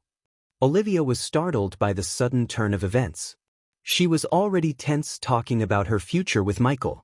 Then when the elf shattered the glass wall above her, her heart almost leaped out of her chest. To Michael's surprise, the elf took out a healing potion he had brewed. Michael could recognize the potions he brewed anywhere, anytime. As soon as the elf chugged the healing potion down his throat, the bruises on his face quickly closed up. Although the elf was caught off guard by Noah's sudden attack, the elf sensed the human was stronger than him by the force of his attack. But, unfortunately, Idrizel was in the range of void. Hence, the people lost the ability to see others' cultivation levels. Human trash. Today, even if that bitch wants to protect you, you can forget about leaving the auction house alive. The elf screamed with boiling killing intent and picked himself up from the floor. Then the elf smashed the vial on the ground as the shattered vial joined the hundreds of broken glass pieces on the ground already. The elf immediately waved as a golden circle appeared around him. Seeing this, the people quickly backed off, forming an ample empty space in the hall. However, before the elf could finish casting the spell, an ethereal form of a giant fist appeared out of nowhere and hit him through the golden circle. The punch emitted a soft crack sound and following which, the elf coughed up a mouthful of fresh blood. A millisecond after he coughed up blood, his body was also thrust by the strong and vicious force, resulting in him being violently shot into the wall. Immediately, he spat out another mouthful of fresh blood. His legs knelt on the ground while his body was curled up in pain. Everything happened quickly, from the elf hitting the ground after breaking the glass wall above to being sent flying into the wall. So many didn't even comprehend what just happened. Michael and Olivia halted their conversation to see the fight. Only when the elf hit the ground after colliding with the wall could Edith realize what just happened. Shock and disbelief immediately covered her stunning face. At this moment, the subordinates beside the elf finally recovered from this split-second occurrence. When they eyed their master's miserable state, they were shocked first. Then they immediately surrounded Noah angrily as they unsheathed their weapons. In addition to the elf's guards, the Aqua Clan guards also surrounded Noah since he had just attacked one of their own, and it was their duty to apprehend Noah dead or alive. I order all of you to stand down. Then, seeing the guards surrounding them, Edith pulled herself out of the shock to stomp on the ground. Her domineering shout echoed through the hall. Hearing Edith's shout, a few guards hesitated for a moment. Their master may have the courage to offend Edith, but it did not mean that they also had such courage. "What the hell is going on, teacher?" Olivia stepped closer to Michael involuntarily. "Visit.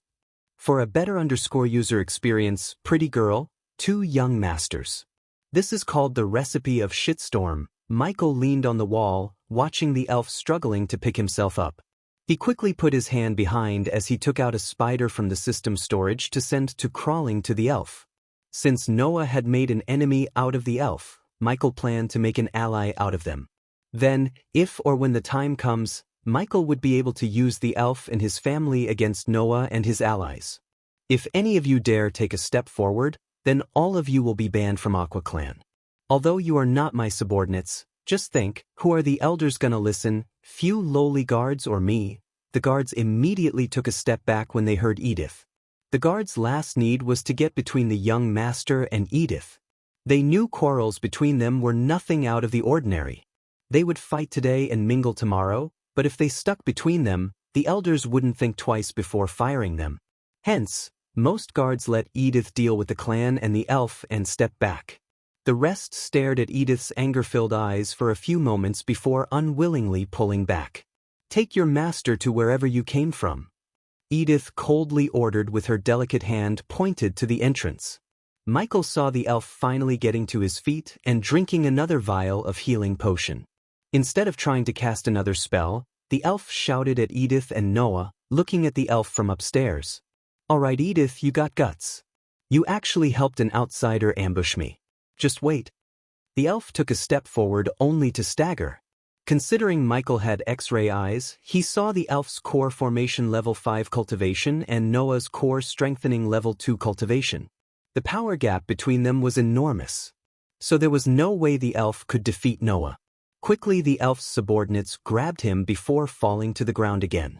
He rubbed off the blood stain from the corner of his mouth and angrily stared at his subordinates. Immediately, his pupils contained a dark coldness and gloominess as he turned toward Noah by Edith's side.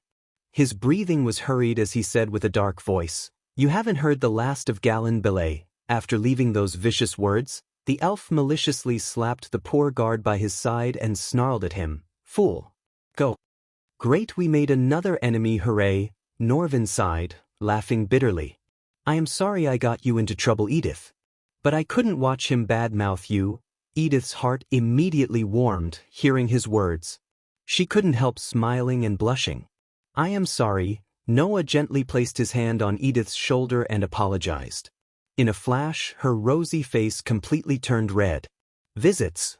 For the best no__G experience, it's all right.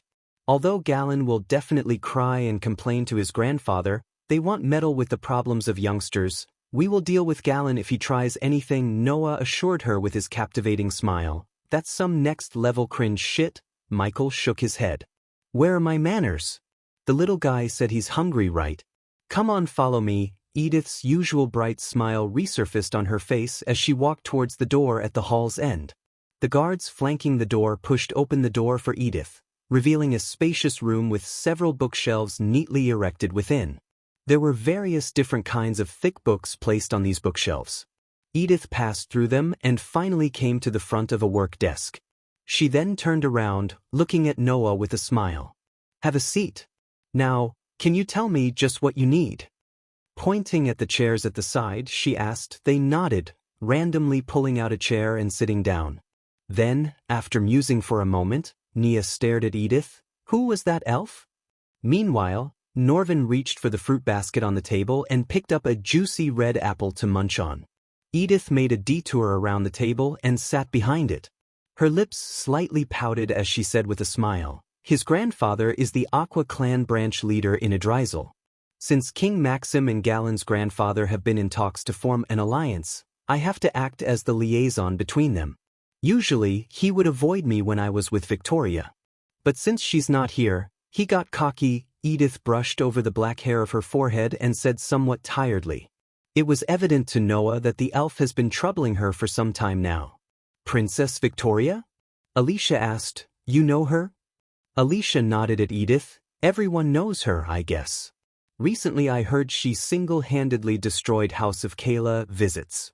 For a better user experience, sounds like someone I used to know, Norvin casually said, laying on the table. Edith frowned. When she looked at Noah, he just let out a deep breath. I was immature and impulsive.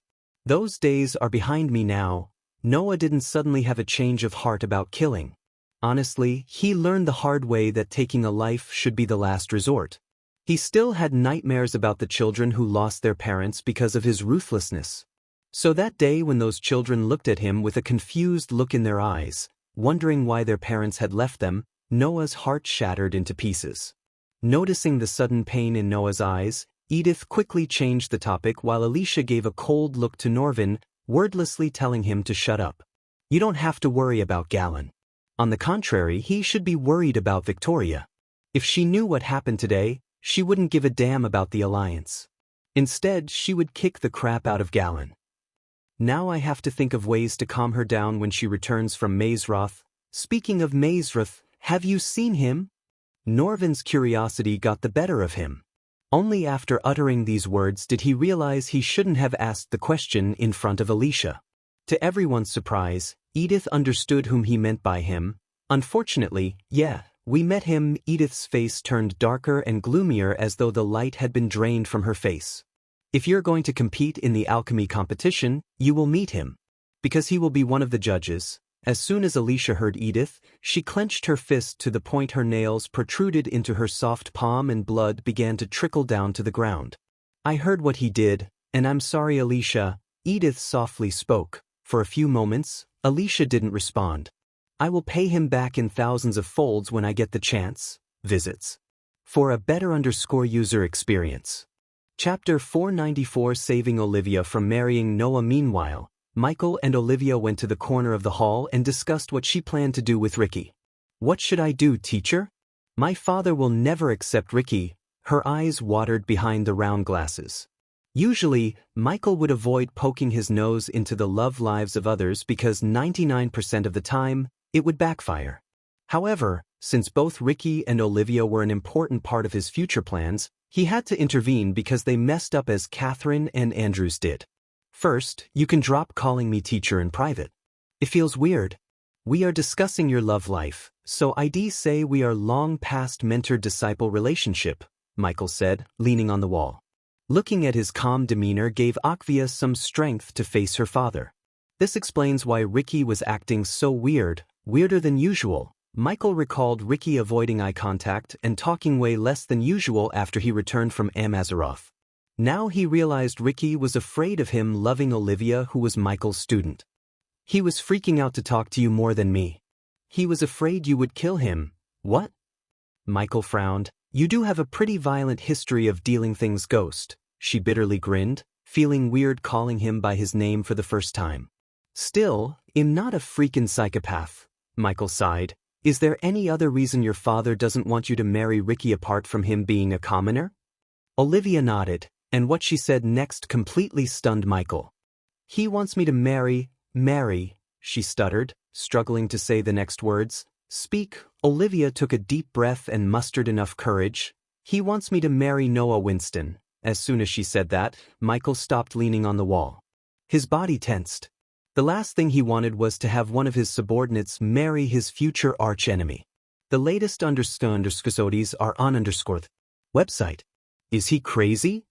Olivia noticed the sudden change in Ghost's face. If he marries you to Noah, you will just be a +1 in his packs of wives. Despite his hatred for Noah's harem, Michael really cared for Olivia. He didn't want her to become another member of Noah's harem. However, Ricky was a better choice than Noah.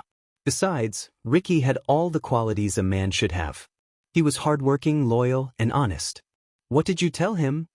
I said no, obviously. He said Ricky is not noble and not strong enough to protect me. Ghost, what should I do? I can't make Ricky strong like Noah. As far as I know, only you can stand head-to-head with him in your generation. Michael leaned closer to Olivia. Unless he's already at soul refining stage, he can't stand head-to-head with me. The moment Olivia heard his words, her body went rigid and her eyes opened as wide as they could. So, yes, Michael heard the system awarding him with 5,000 badass points for impressing Olivia. Ignoring the notification, Michael focused on the topic at hand. What if I vouched for Ricky? I can make him stronger and give him a minister position in Bradford. That would make him sort of a noble. Olivia immediately grabbed Michael's hands and squeezed them. You would do that for us? Really? Her eyes sparkled, filled with hope and joy. Visits. For the best no-understanding experience, why not? Anything to save my favorite disciple from joining a harem. Michael ruffled Olivia's head as though she was a kid. But Ghost, there's a problem. Her smile disappeared. In a flash, the gloomy look she had before resurfaced on her pretty face. My father said Noah said yes to marry me. So he's planning an engagement next month. I just heard this 3 days ago. Michael furrowed his brows. He couldn't believe Noah's audacity to marry another one when he already had so many girls to marry. Yet, deep down, Michael knew that if Olivia told Noah she was in love with someone else, Noah wouldn't force her. After all, Noah was a good guy. Talk to Noah and tell him you're in love with Ricky. He's a nice guy. He will understand. Hell, if you ask him, he might even tell your dad he doesn't want to marry you. Seeing Olivia's forehead forming beads of sweat, Michael gently patted her on the back and led her outside. After joining the crowd on the street, Michael looked over the heads to see a building with the board saying Horith in hanging above a wooden door. I have to find a way to get into their compound. Currently, the Winstons aren't seeing anyone, thanks to the freaking war going on there. Why didn't you attend the engagement ceremony then? All the Winstons would be there. Olivia punched Michael on the shoulder while walking towards the inn. Are you serious? You just messed up King Breedia. I don't think they would ever meet someone close to you, but you're different. Just go and talk to them. They are nice people.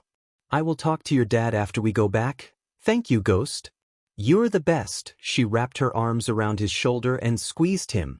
She felt like something heavy was being lifted off of her shoulder. His reassurance gave her confidence. Nothing eventful happened during Michael's visit to the inn. The two ordered salads and hot water and spent some time chatting. Michael gave her some pointers in alchemy. By the time they stepped out of the inn, the streets had become almost unwalkable. After exiting the inn, Michael walked towards the uniquely architectured building in the distance. One thing was obvious to Michael. Whoever built that building took the Alchemy Guild concept too far, as the building looked literally like a giant cauldron built with emeralds. The windows in the building resembled the fire outlets of an alchemy cauldron. At the top of the building was an enormous cover that creeped downwards, covering all the rooms below it. During the walk towards the building, they noticed the main roads in the city already had completely armed night units patrolling in the streets and mages patrolling the skies above. Clearly, this was due to the alchemist competition, which was about to begin. After all, if a commotion were to occur at such a large grand meeting, it would have many different large impacts on the kingdom. Therefore, the guild and the king needed to prevent any such possibilities. Next time, we are flying. Michael twisted Olivia's ears. She was the one who suggested they should walk instead of flying. Because of her suggestion, he almost got squeezed by the crowd. Fortunately, after enduring such a painful walk, they finally reached the guild. I could have such a grand welcome, Michael sighed inside. Then, with both his hands inside his pockets, he slowly climbed the marble steps leading into the building. Michael had just followed the human flow and entered the association when a disturbance occurred not far behind him. Like everyone else, he turned around to see what was happening. Visits. For the best no-underscore-underscore experience, the source of the commotion was a carriage made of gold and several engravings of a strange beast on the gold being pulled by 4 snow-white Pegasi. The strange-looking beast, with a blue-colored flame rising from its body, was drawn on the golden carriage. The strange beast was large and had a ferocious appearance, emitting a feeling that would faintly frighten the hearts of those who looked at it. The imperial crest. Several people near him softly muttered. Surrounding the horse carriage, over 10 people wrapped entirely in blue robes accompanying it. Michael's gaze swept across these blue-robed people and his eyes shrunk. They were soul-refining level 4 warriors. Who is this Empress of R? Michael asked himself in surprise as his gaze scanned the carriage. A few moments later, one of the guards slowly opened the door while the other blackguards swiftly formed a steady circle around the carriage. At the same time, numerous gazes that were as sharp as an eagle shot out from the guards, scanning the crowd for threats. Under the protective circle of several soul-refining stage guards, someone extended their smooth, delicate hand from within. The hand gracefully held the handle of the carriage door. Afterward, a beautiful figure slowly walked out and appeared in everyone's sight. Just like most girls in his life, she was damn beautiful. She was wearing a sparkling blue long skirt with golden lines. Under the influence of the imperial family, her exquisite appearance faintly seeped out a noble, imposing presence that was her birthright. A golden belt was worn on her narrow and delicate waist, displaying the small waist vividly and incisively. To his eyes, she appeared to be 16 or 17 years old. She had a perfect hourglass structure, jaw structure, and bubbly eyes with baby-fat cheeks to make any man drool over her. Still, she wasn't pretty enough to rival Gaia or Layla. But given time, she might rival them in terms of beauty. Her pretty face contained a smile fit for a girl from the royal family. However, each time her gaze swept across the surroundings, he had a feeling she might not be as ladylike as she seemed. "Do you know who she is?" Michael asked Olivia. Unlike many, Michael did not drool at her. He was mature enough to remain calm. TSK, what a beautiful girl." A wave of cheers immediately erupted from the surrounding crowd watching the young lady. The people swiftly threw over several heated gazes. Although the girl belonged to the royal daily of R, it did not stop the crowd from drooling at her beauty. My guess would be Jennifer Voldegard. I heard that her teacher is the deputy chairman Alred. I think that she must have come here for the competition. No shit, genius. Michael laughed bitterly. While climbing the stairs with her guards, Michael shifted his focus to the nearby conversations. Some well-informed individuals within the crowd identified the young lady. She seems a little too young to compete, don't you think? Visits. For the best no_vel_read_G experience, she is young, but her alchemy talent is something that even the chairman had praised non-stop. I have heard that half a year ago, she had already reached a 3-star level, still not at the level of Alchemist Ghost. The guy who just said these words put a smile on Michael's face. He had learned his name had started to spread. Soon, he would be renowned in the Azer continent too. Chapter 495. Becoming the judge. Some of the older middle-aged alchemists who planned to compete avoided direct eye contact with others as they felt embarrassed. Being squeezed into the crowd, Michael heard the conversations of the people around him and learned a few things about Jennifer Voldegard. He once again turned his gaze to Jennifer, who was walking the steps with her guards. Core formation stage and 3-star alchemist level, not bad.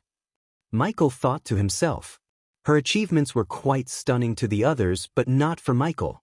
With the wealth of the royal family behind, as long as she possessed the basic talent needed to become an alchemist, they could use their wealth and resources to train her into a 4- or 5-star alchemist with ease. Moreover, from the conversation he heard, Jennifer's talent for alchemy was quite good. Therefore, having such an achievement was within expectations.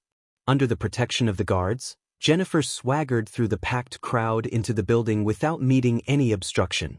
As Jennifer disappeared from his sight, Michael and Olivia squeezed through, pushing aside the crowd until they finally reached a spacious hall. He eyed the vast hall and exhaled a long breath of air.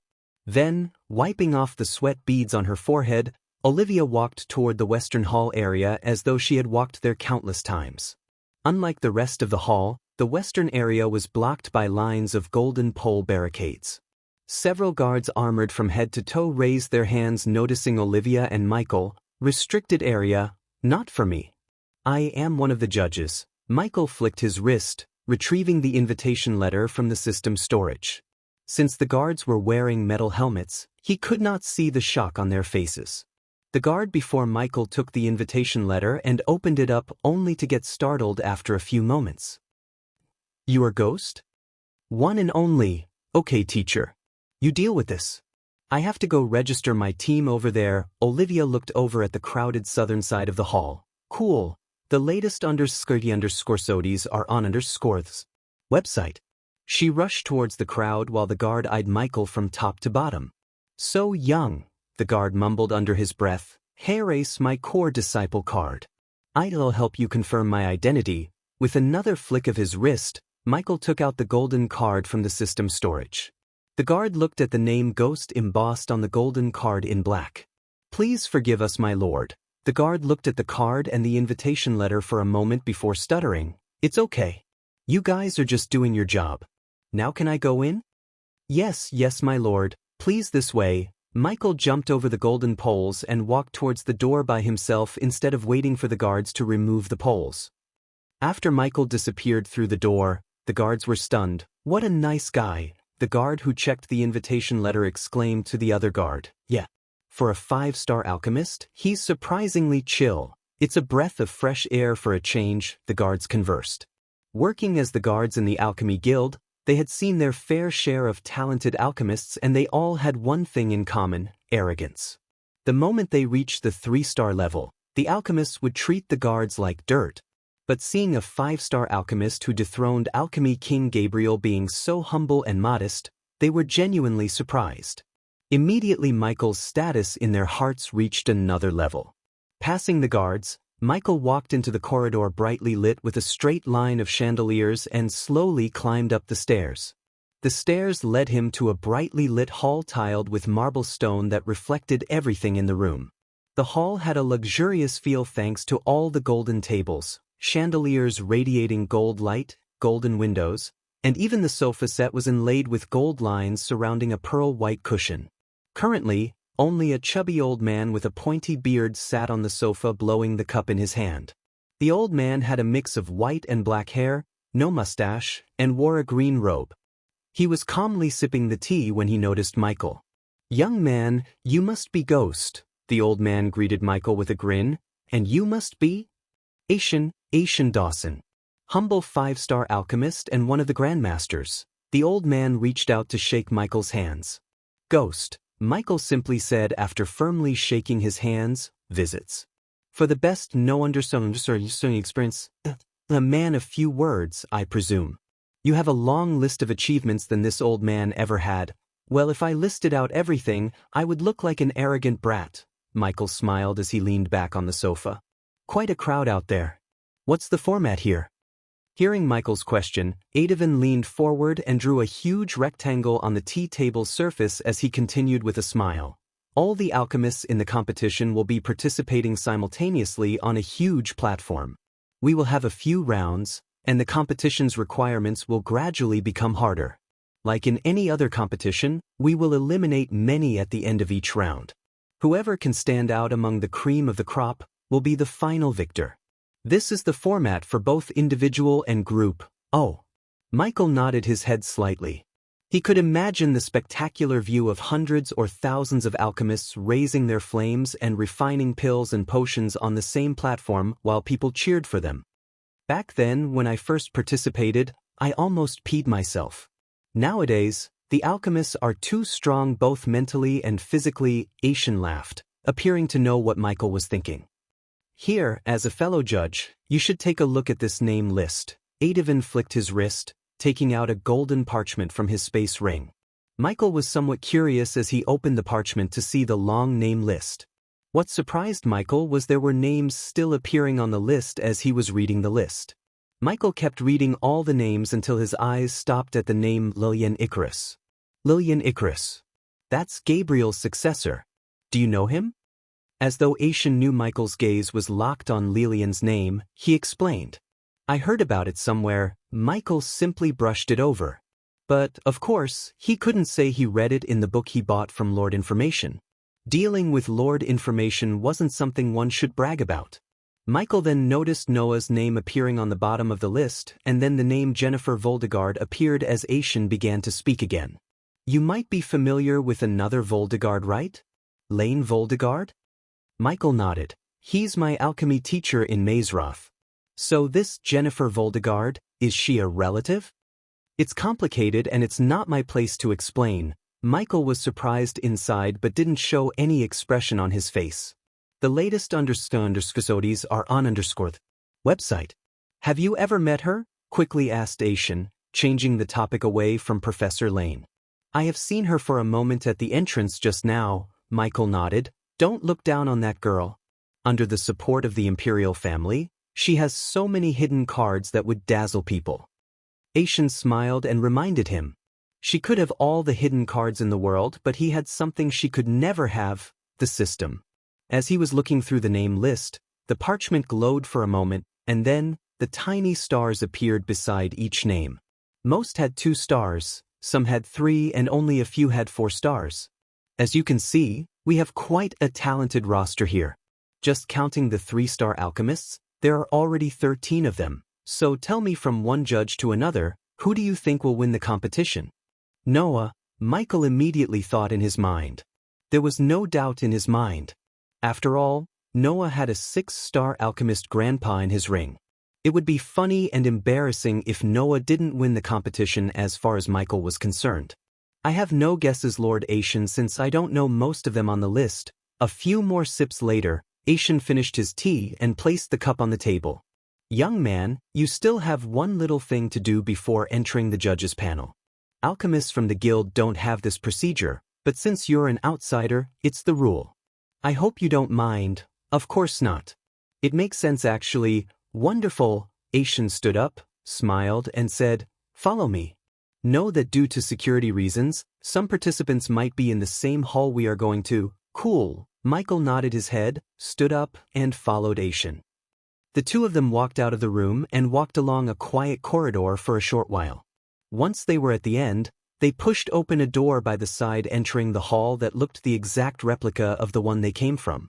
Everything looked the same except there were some people in the room. One of the groups in the hall was Jennifer's group. The soul refining stage guards surrounded her while she was gracefully enjoying her cup of tea. His gaze rotated again until it stopped on a handsome young man conversing with a few young alchemists. He was adorned in emerald green robes with many shiny stones inlaid within. His white hair flew naturally over his shoulder. Among all the youngsters in the room, only he and Jennifer had a striking look to draw Michael's attention. Visits. For the best no-underscoring experience hearing the sound of the door opening, everyone in the hall who was whispering privately ceased their conversations. Instead, their gaze turned toward the door. When they saw Michael enter, they were all momentarily stunned by his dashing look because only Michael was dressed in full black and had physique like no one else in the room. For a few moments, Jennifer stared at him without batting an eye. However, she quickly regained her composure and moved her gaze away from him. While following Aishan, Michael could sense the young man's gaze on him. By the way, the young man creased his brows when he entered the hall. Michael guessed he might be Gabriel's successor, Leylon Icarus. Chapter 496. The number 1 alchemist. Took you long enough, Aishan. As soon as Michael and Aishan came to a table containing apparatus setup and many alchemy ingredients, a cheery voice resounded in the hall. Following the voice, everyone, including Michael, turned around to see a tall old man with full long white hair and a beard strolling towards them. His golden robes swept the floor beneath him as he approached Aishan and Michael with a wide grin on his lively face. Ghost, this is the deputy chairman of the guild, Alred Sterling. Aidevin introduced the old man to Ghost. Michael moved his eyes slightly to see Jennifer standing instead of sitting on the couch. Deputy Chairman Alred. Michael shook his hands while some of the ignorant youngsters, not knowing the number 1 alchemist in the Elon and Azair, gawked at Michael bewildered. One of those who had no idea about Michael was Jennifer. It's a pleasure to meet you, Ghost. Michael's words caused a quiet commotion among the youngsters. Even Jennifer raised her brows. Then, instead of standing still, she slowly walked toward Michael, but not close enough to get the Grandmaster's attention. Likewise, Deputy Chairman Alred. Grandmaster Alred would do just fine. Alred shook Michael's hands with a smile, then, their focus turned to the table behind Michael. Everyone, please gather around us, Aidevin waved at the youngsters.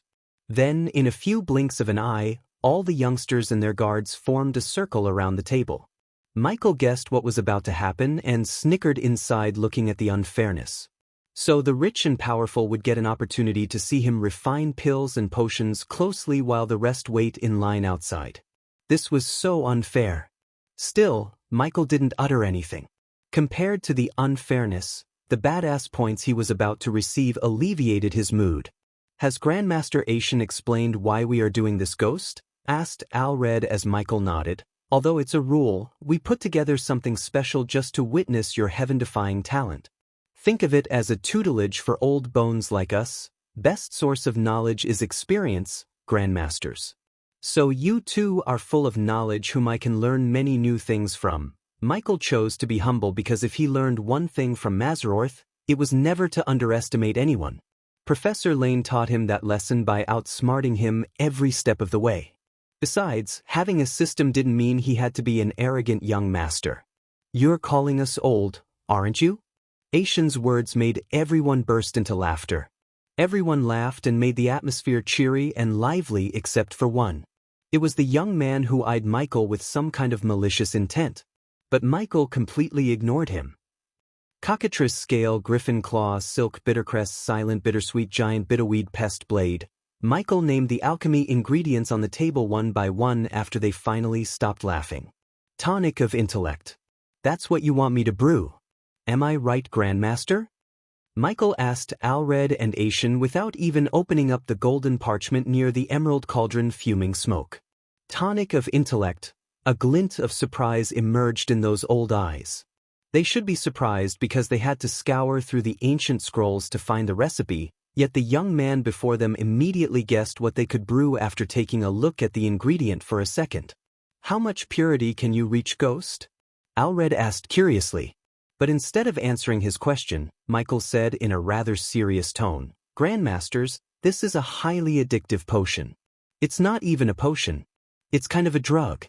It will unlock the full power of the brain for a few minutes, but after that, the brain will deteriorate to the point they won't even remember their own names." Alred and Asian were completely taken aback by surprise.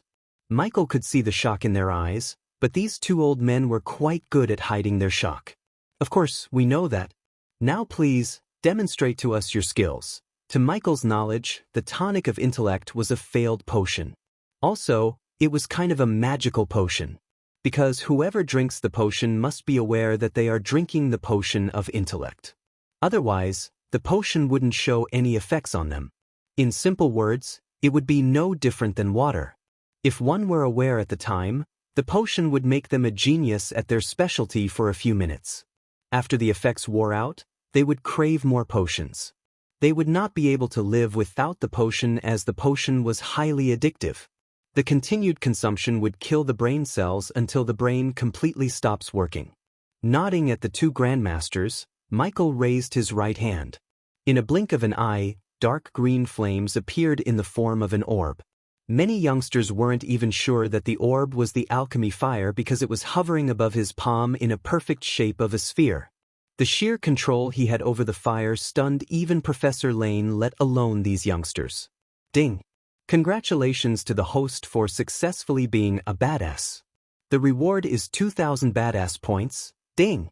Congratulations to the host for successfully being a badass.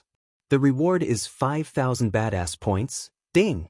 Congratulations to the host for successfully being a badass. The reward is 1,500 badass points. The system went crazy as he continuously heard the notification sounds ringing in his head to the point he willed the system to mute the sounds for 50 badass points. "So it's true. You don't use a cauldron." Adavin's eyes went wide as soon as Michael threw one of the ingredients into the fire directly instead of using a cauldron. Sponsored content. Visit Readle Me for extra chapters. It does look cool and easy, but the scars on my body will tell you another story. Michael continued to throw in the ingredients while talking to them, which surprised everyone even more. Hence, he received more and more badass points. "It took me years of practice and lots of healing potions. If you have a ton of healing potions and desire to get burned over and over again, you can definitely use this method." The two Grandmasters stared at him with palace faces. They couldn't believe he was extracting the essence while talking to them. Asian even took a couple of steps back, fearing the fire would explode. However, nothing happened as Asian feared. Instead, Michael continued to extract the essence, forming colorful beads above the green flames. "Grandmasters, the vials please," Michael asked, bringing the two grandmasters out of shock. 3 vials, yet again Michael stunned them. The two old men could not even keep the calm smile on their faces anymore. On the other hand, Jennifer was staring at Michael without batting an eye. She was completely fixated on his grace and technique of brewing the potion. Until now, she thought her teacher, Alred, was the most talented. But, after seeing Alred acting like a student in front of Michael, she learned how wrong she is. Already held 2 vials while Aishan had 1 waiting for Michael to finish combining the essence beads into a huge blob of potion. Then, with a slow, graceful movement of his hand, Michael split the maroon clump into 3 and sent each clump flying into a vial. That's how you brew 90% pure tonic of intellect. Michael cracked his neck left and right as the green orb of fire vanished into thin air. In front of him, the grandmasters held the 3 vials with the sparkling maroon potion. Their bodies were rigid as though they were petrified. "My lord, Tiriana has departed from the warship and heading to Idrizel." Just as everyone was murmuring in shock, Michael heard Azazel's voice in his head. The next day, there were no clouds in the blue sky as far as the eye could see. The sunlight was warm yet not overbearing. The occasional breeze that brushed past carried away the noise within the city, refreshing everyone on the streets. Today was the first day of the alchemy competition. The first rays of sunlight broke through the boundary of the land and shone upon the city streets filled with alchemists in green robes like ants leaving their nests. Considering the alchemists believed green robes gave them better control over the fire and today was a big day, they all wore emerald green robes. From the aerial view, the streets looked like they were painted green. Although their paths differed, their final destination was the giant cauldron in the city's center. Today, all the shops within Oxshore City opened much earlier than usual. Countless people climbed out of their warm beds, stood at the door, and looked at the large group of alchemists bustling through the streets. Typically, seeing a large group of any of the specializations was rare. To alchemy, the Alchemist Guild competition was such an event that brought all the alchemists under one roof. The people didn't miss experiencing such a rare event.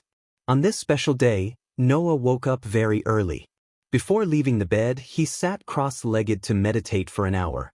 Only after he calmed down his nerves, collected his thoughts, and conversed telepathically with his mentor, he slowly opened his eyes. Turning his head to the side, he saw Alicia curling on the bed next to Norvin. "Good morning, Alicia." He bent down to gently kiss her on the forehead and then rubbed Norvin's head to wake him up. "What the hell is taking you so long?" Norvin banged the door sitting atop Noah's shoulder. Since Alicia was changing, they waited for almost an hour outside the room. 5 minutes, Alicia's cold voice came from inside as Norvin rolled his eyes. "That's what you said 30 minutes ago." This time, they got no response from Alicia. Since they obviously have to wait outside for another 30 minutes, Norvin turned his gaze towards Noah, who remained calm, leaning on the wall.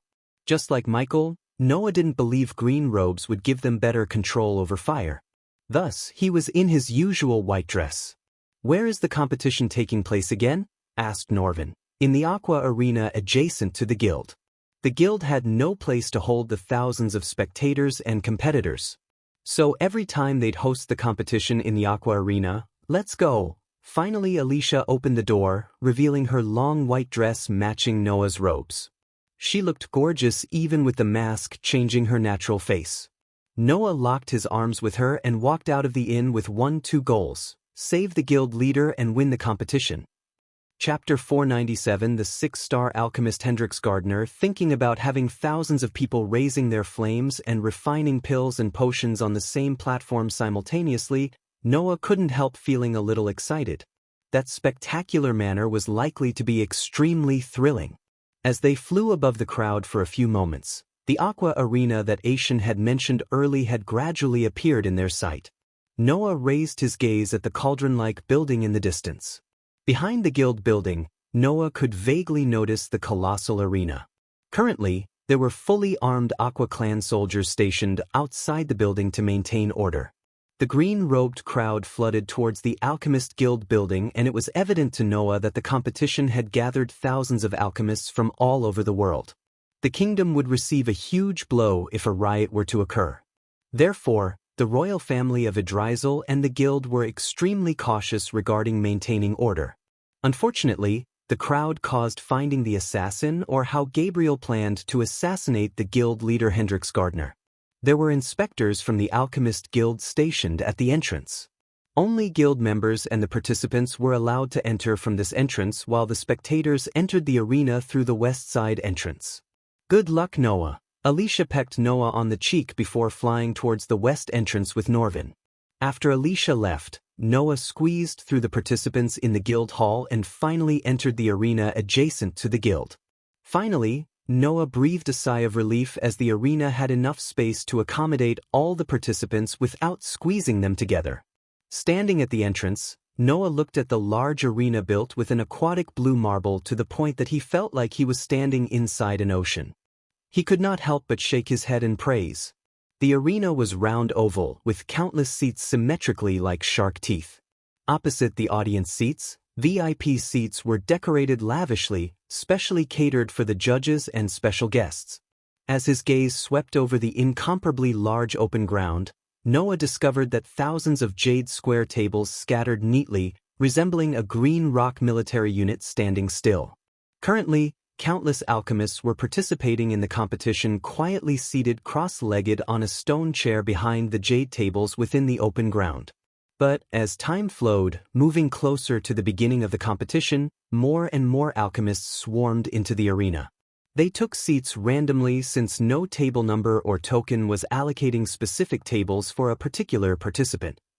Noah Winston. Noah heard a familiar voice, and the voice immediately made Noah smile. Grandmaster Asian. Noah turned around to see Grandmaster Asian walking toward him. How is my favorite young man?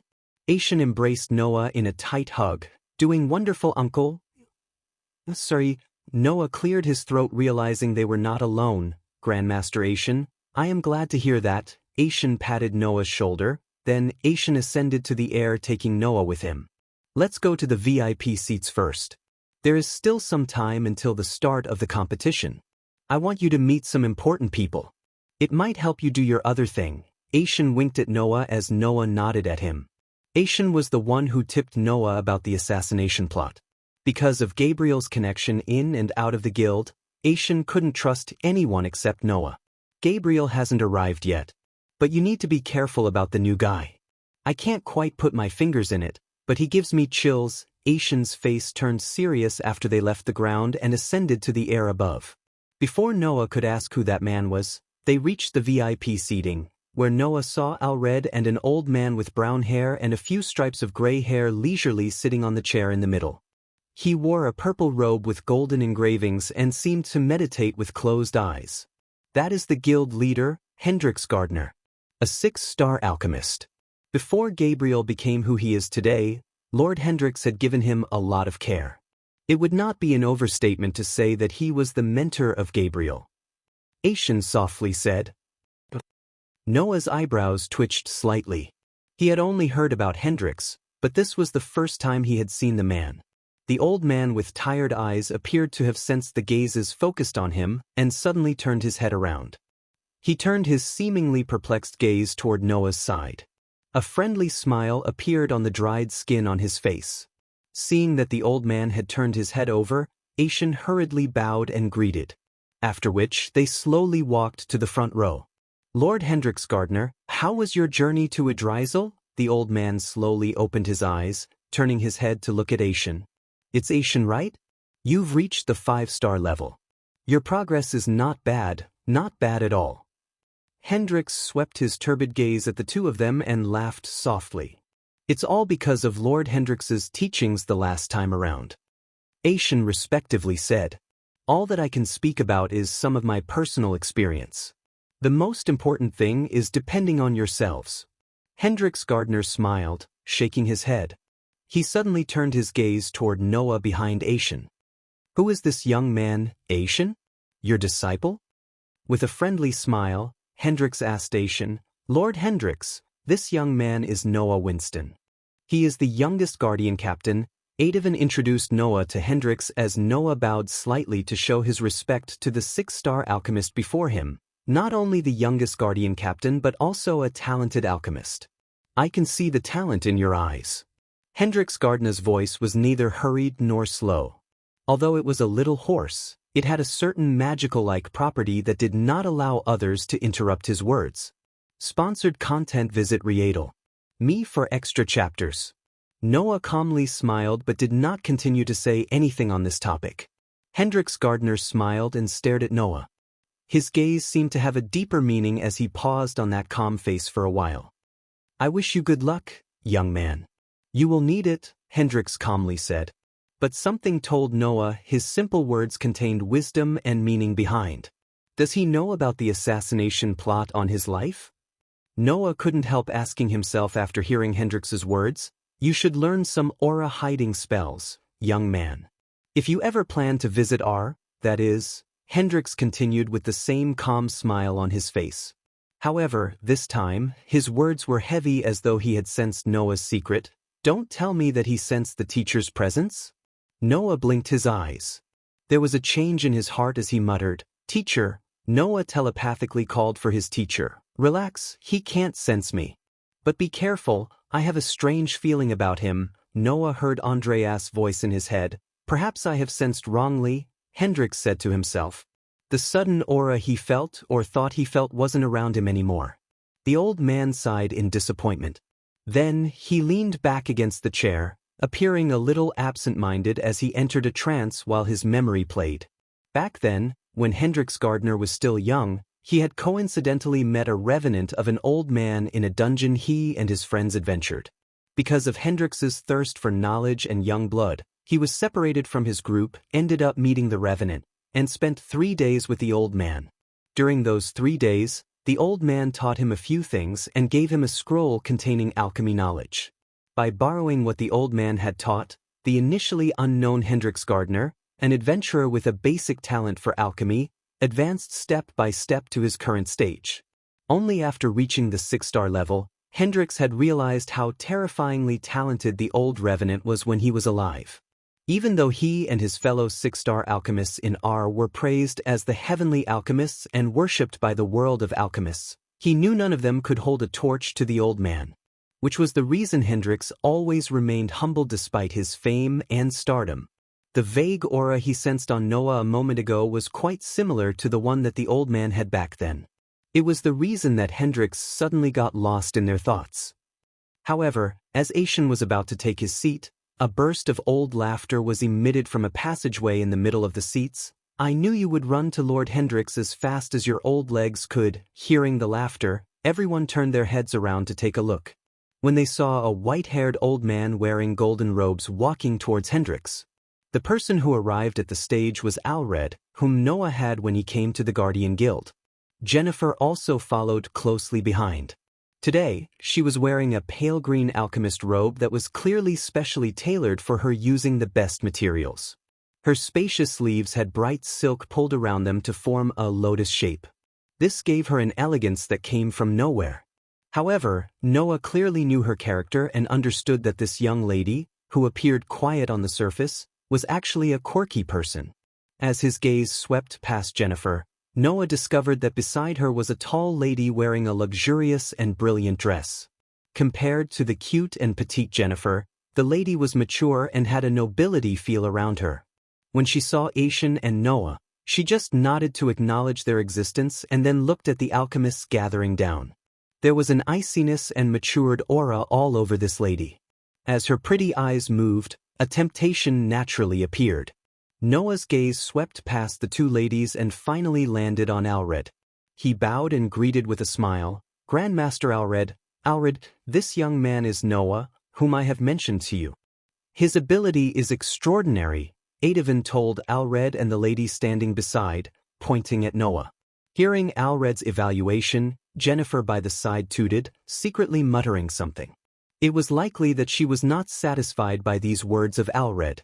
Nice to meet you, Master Noah. The hazel eyes of the lady stared at Noah. Then she smiled. The instant she smiled, it surprised some noble family descendants around the VIP seats since Eve Voldegard was known to treat people coldly. You're tuning in to the Wandering Hero YouTube channel. Don't forget to subscribe and join us on this journey to catch the most captivating stories.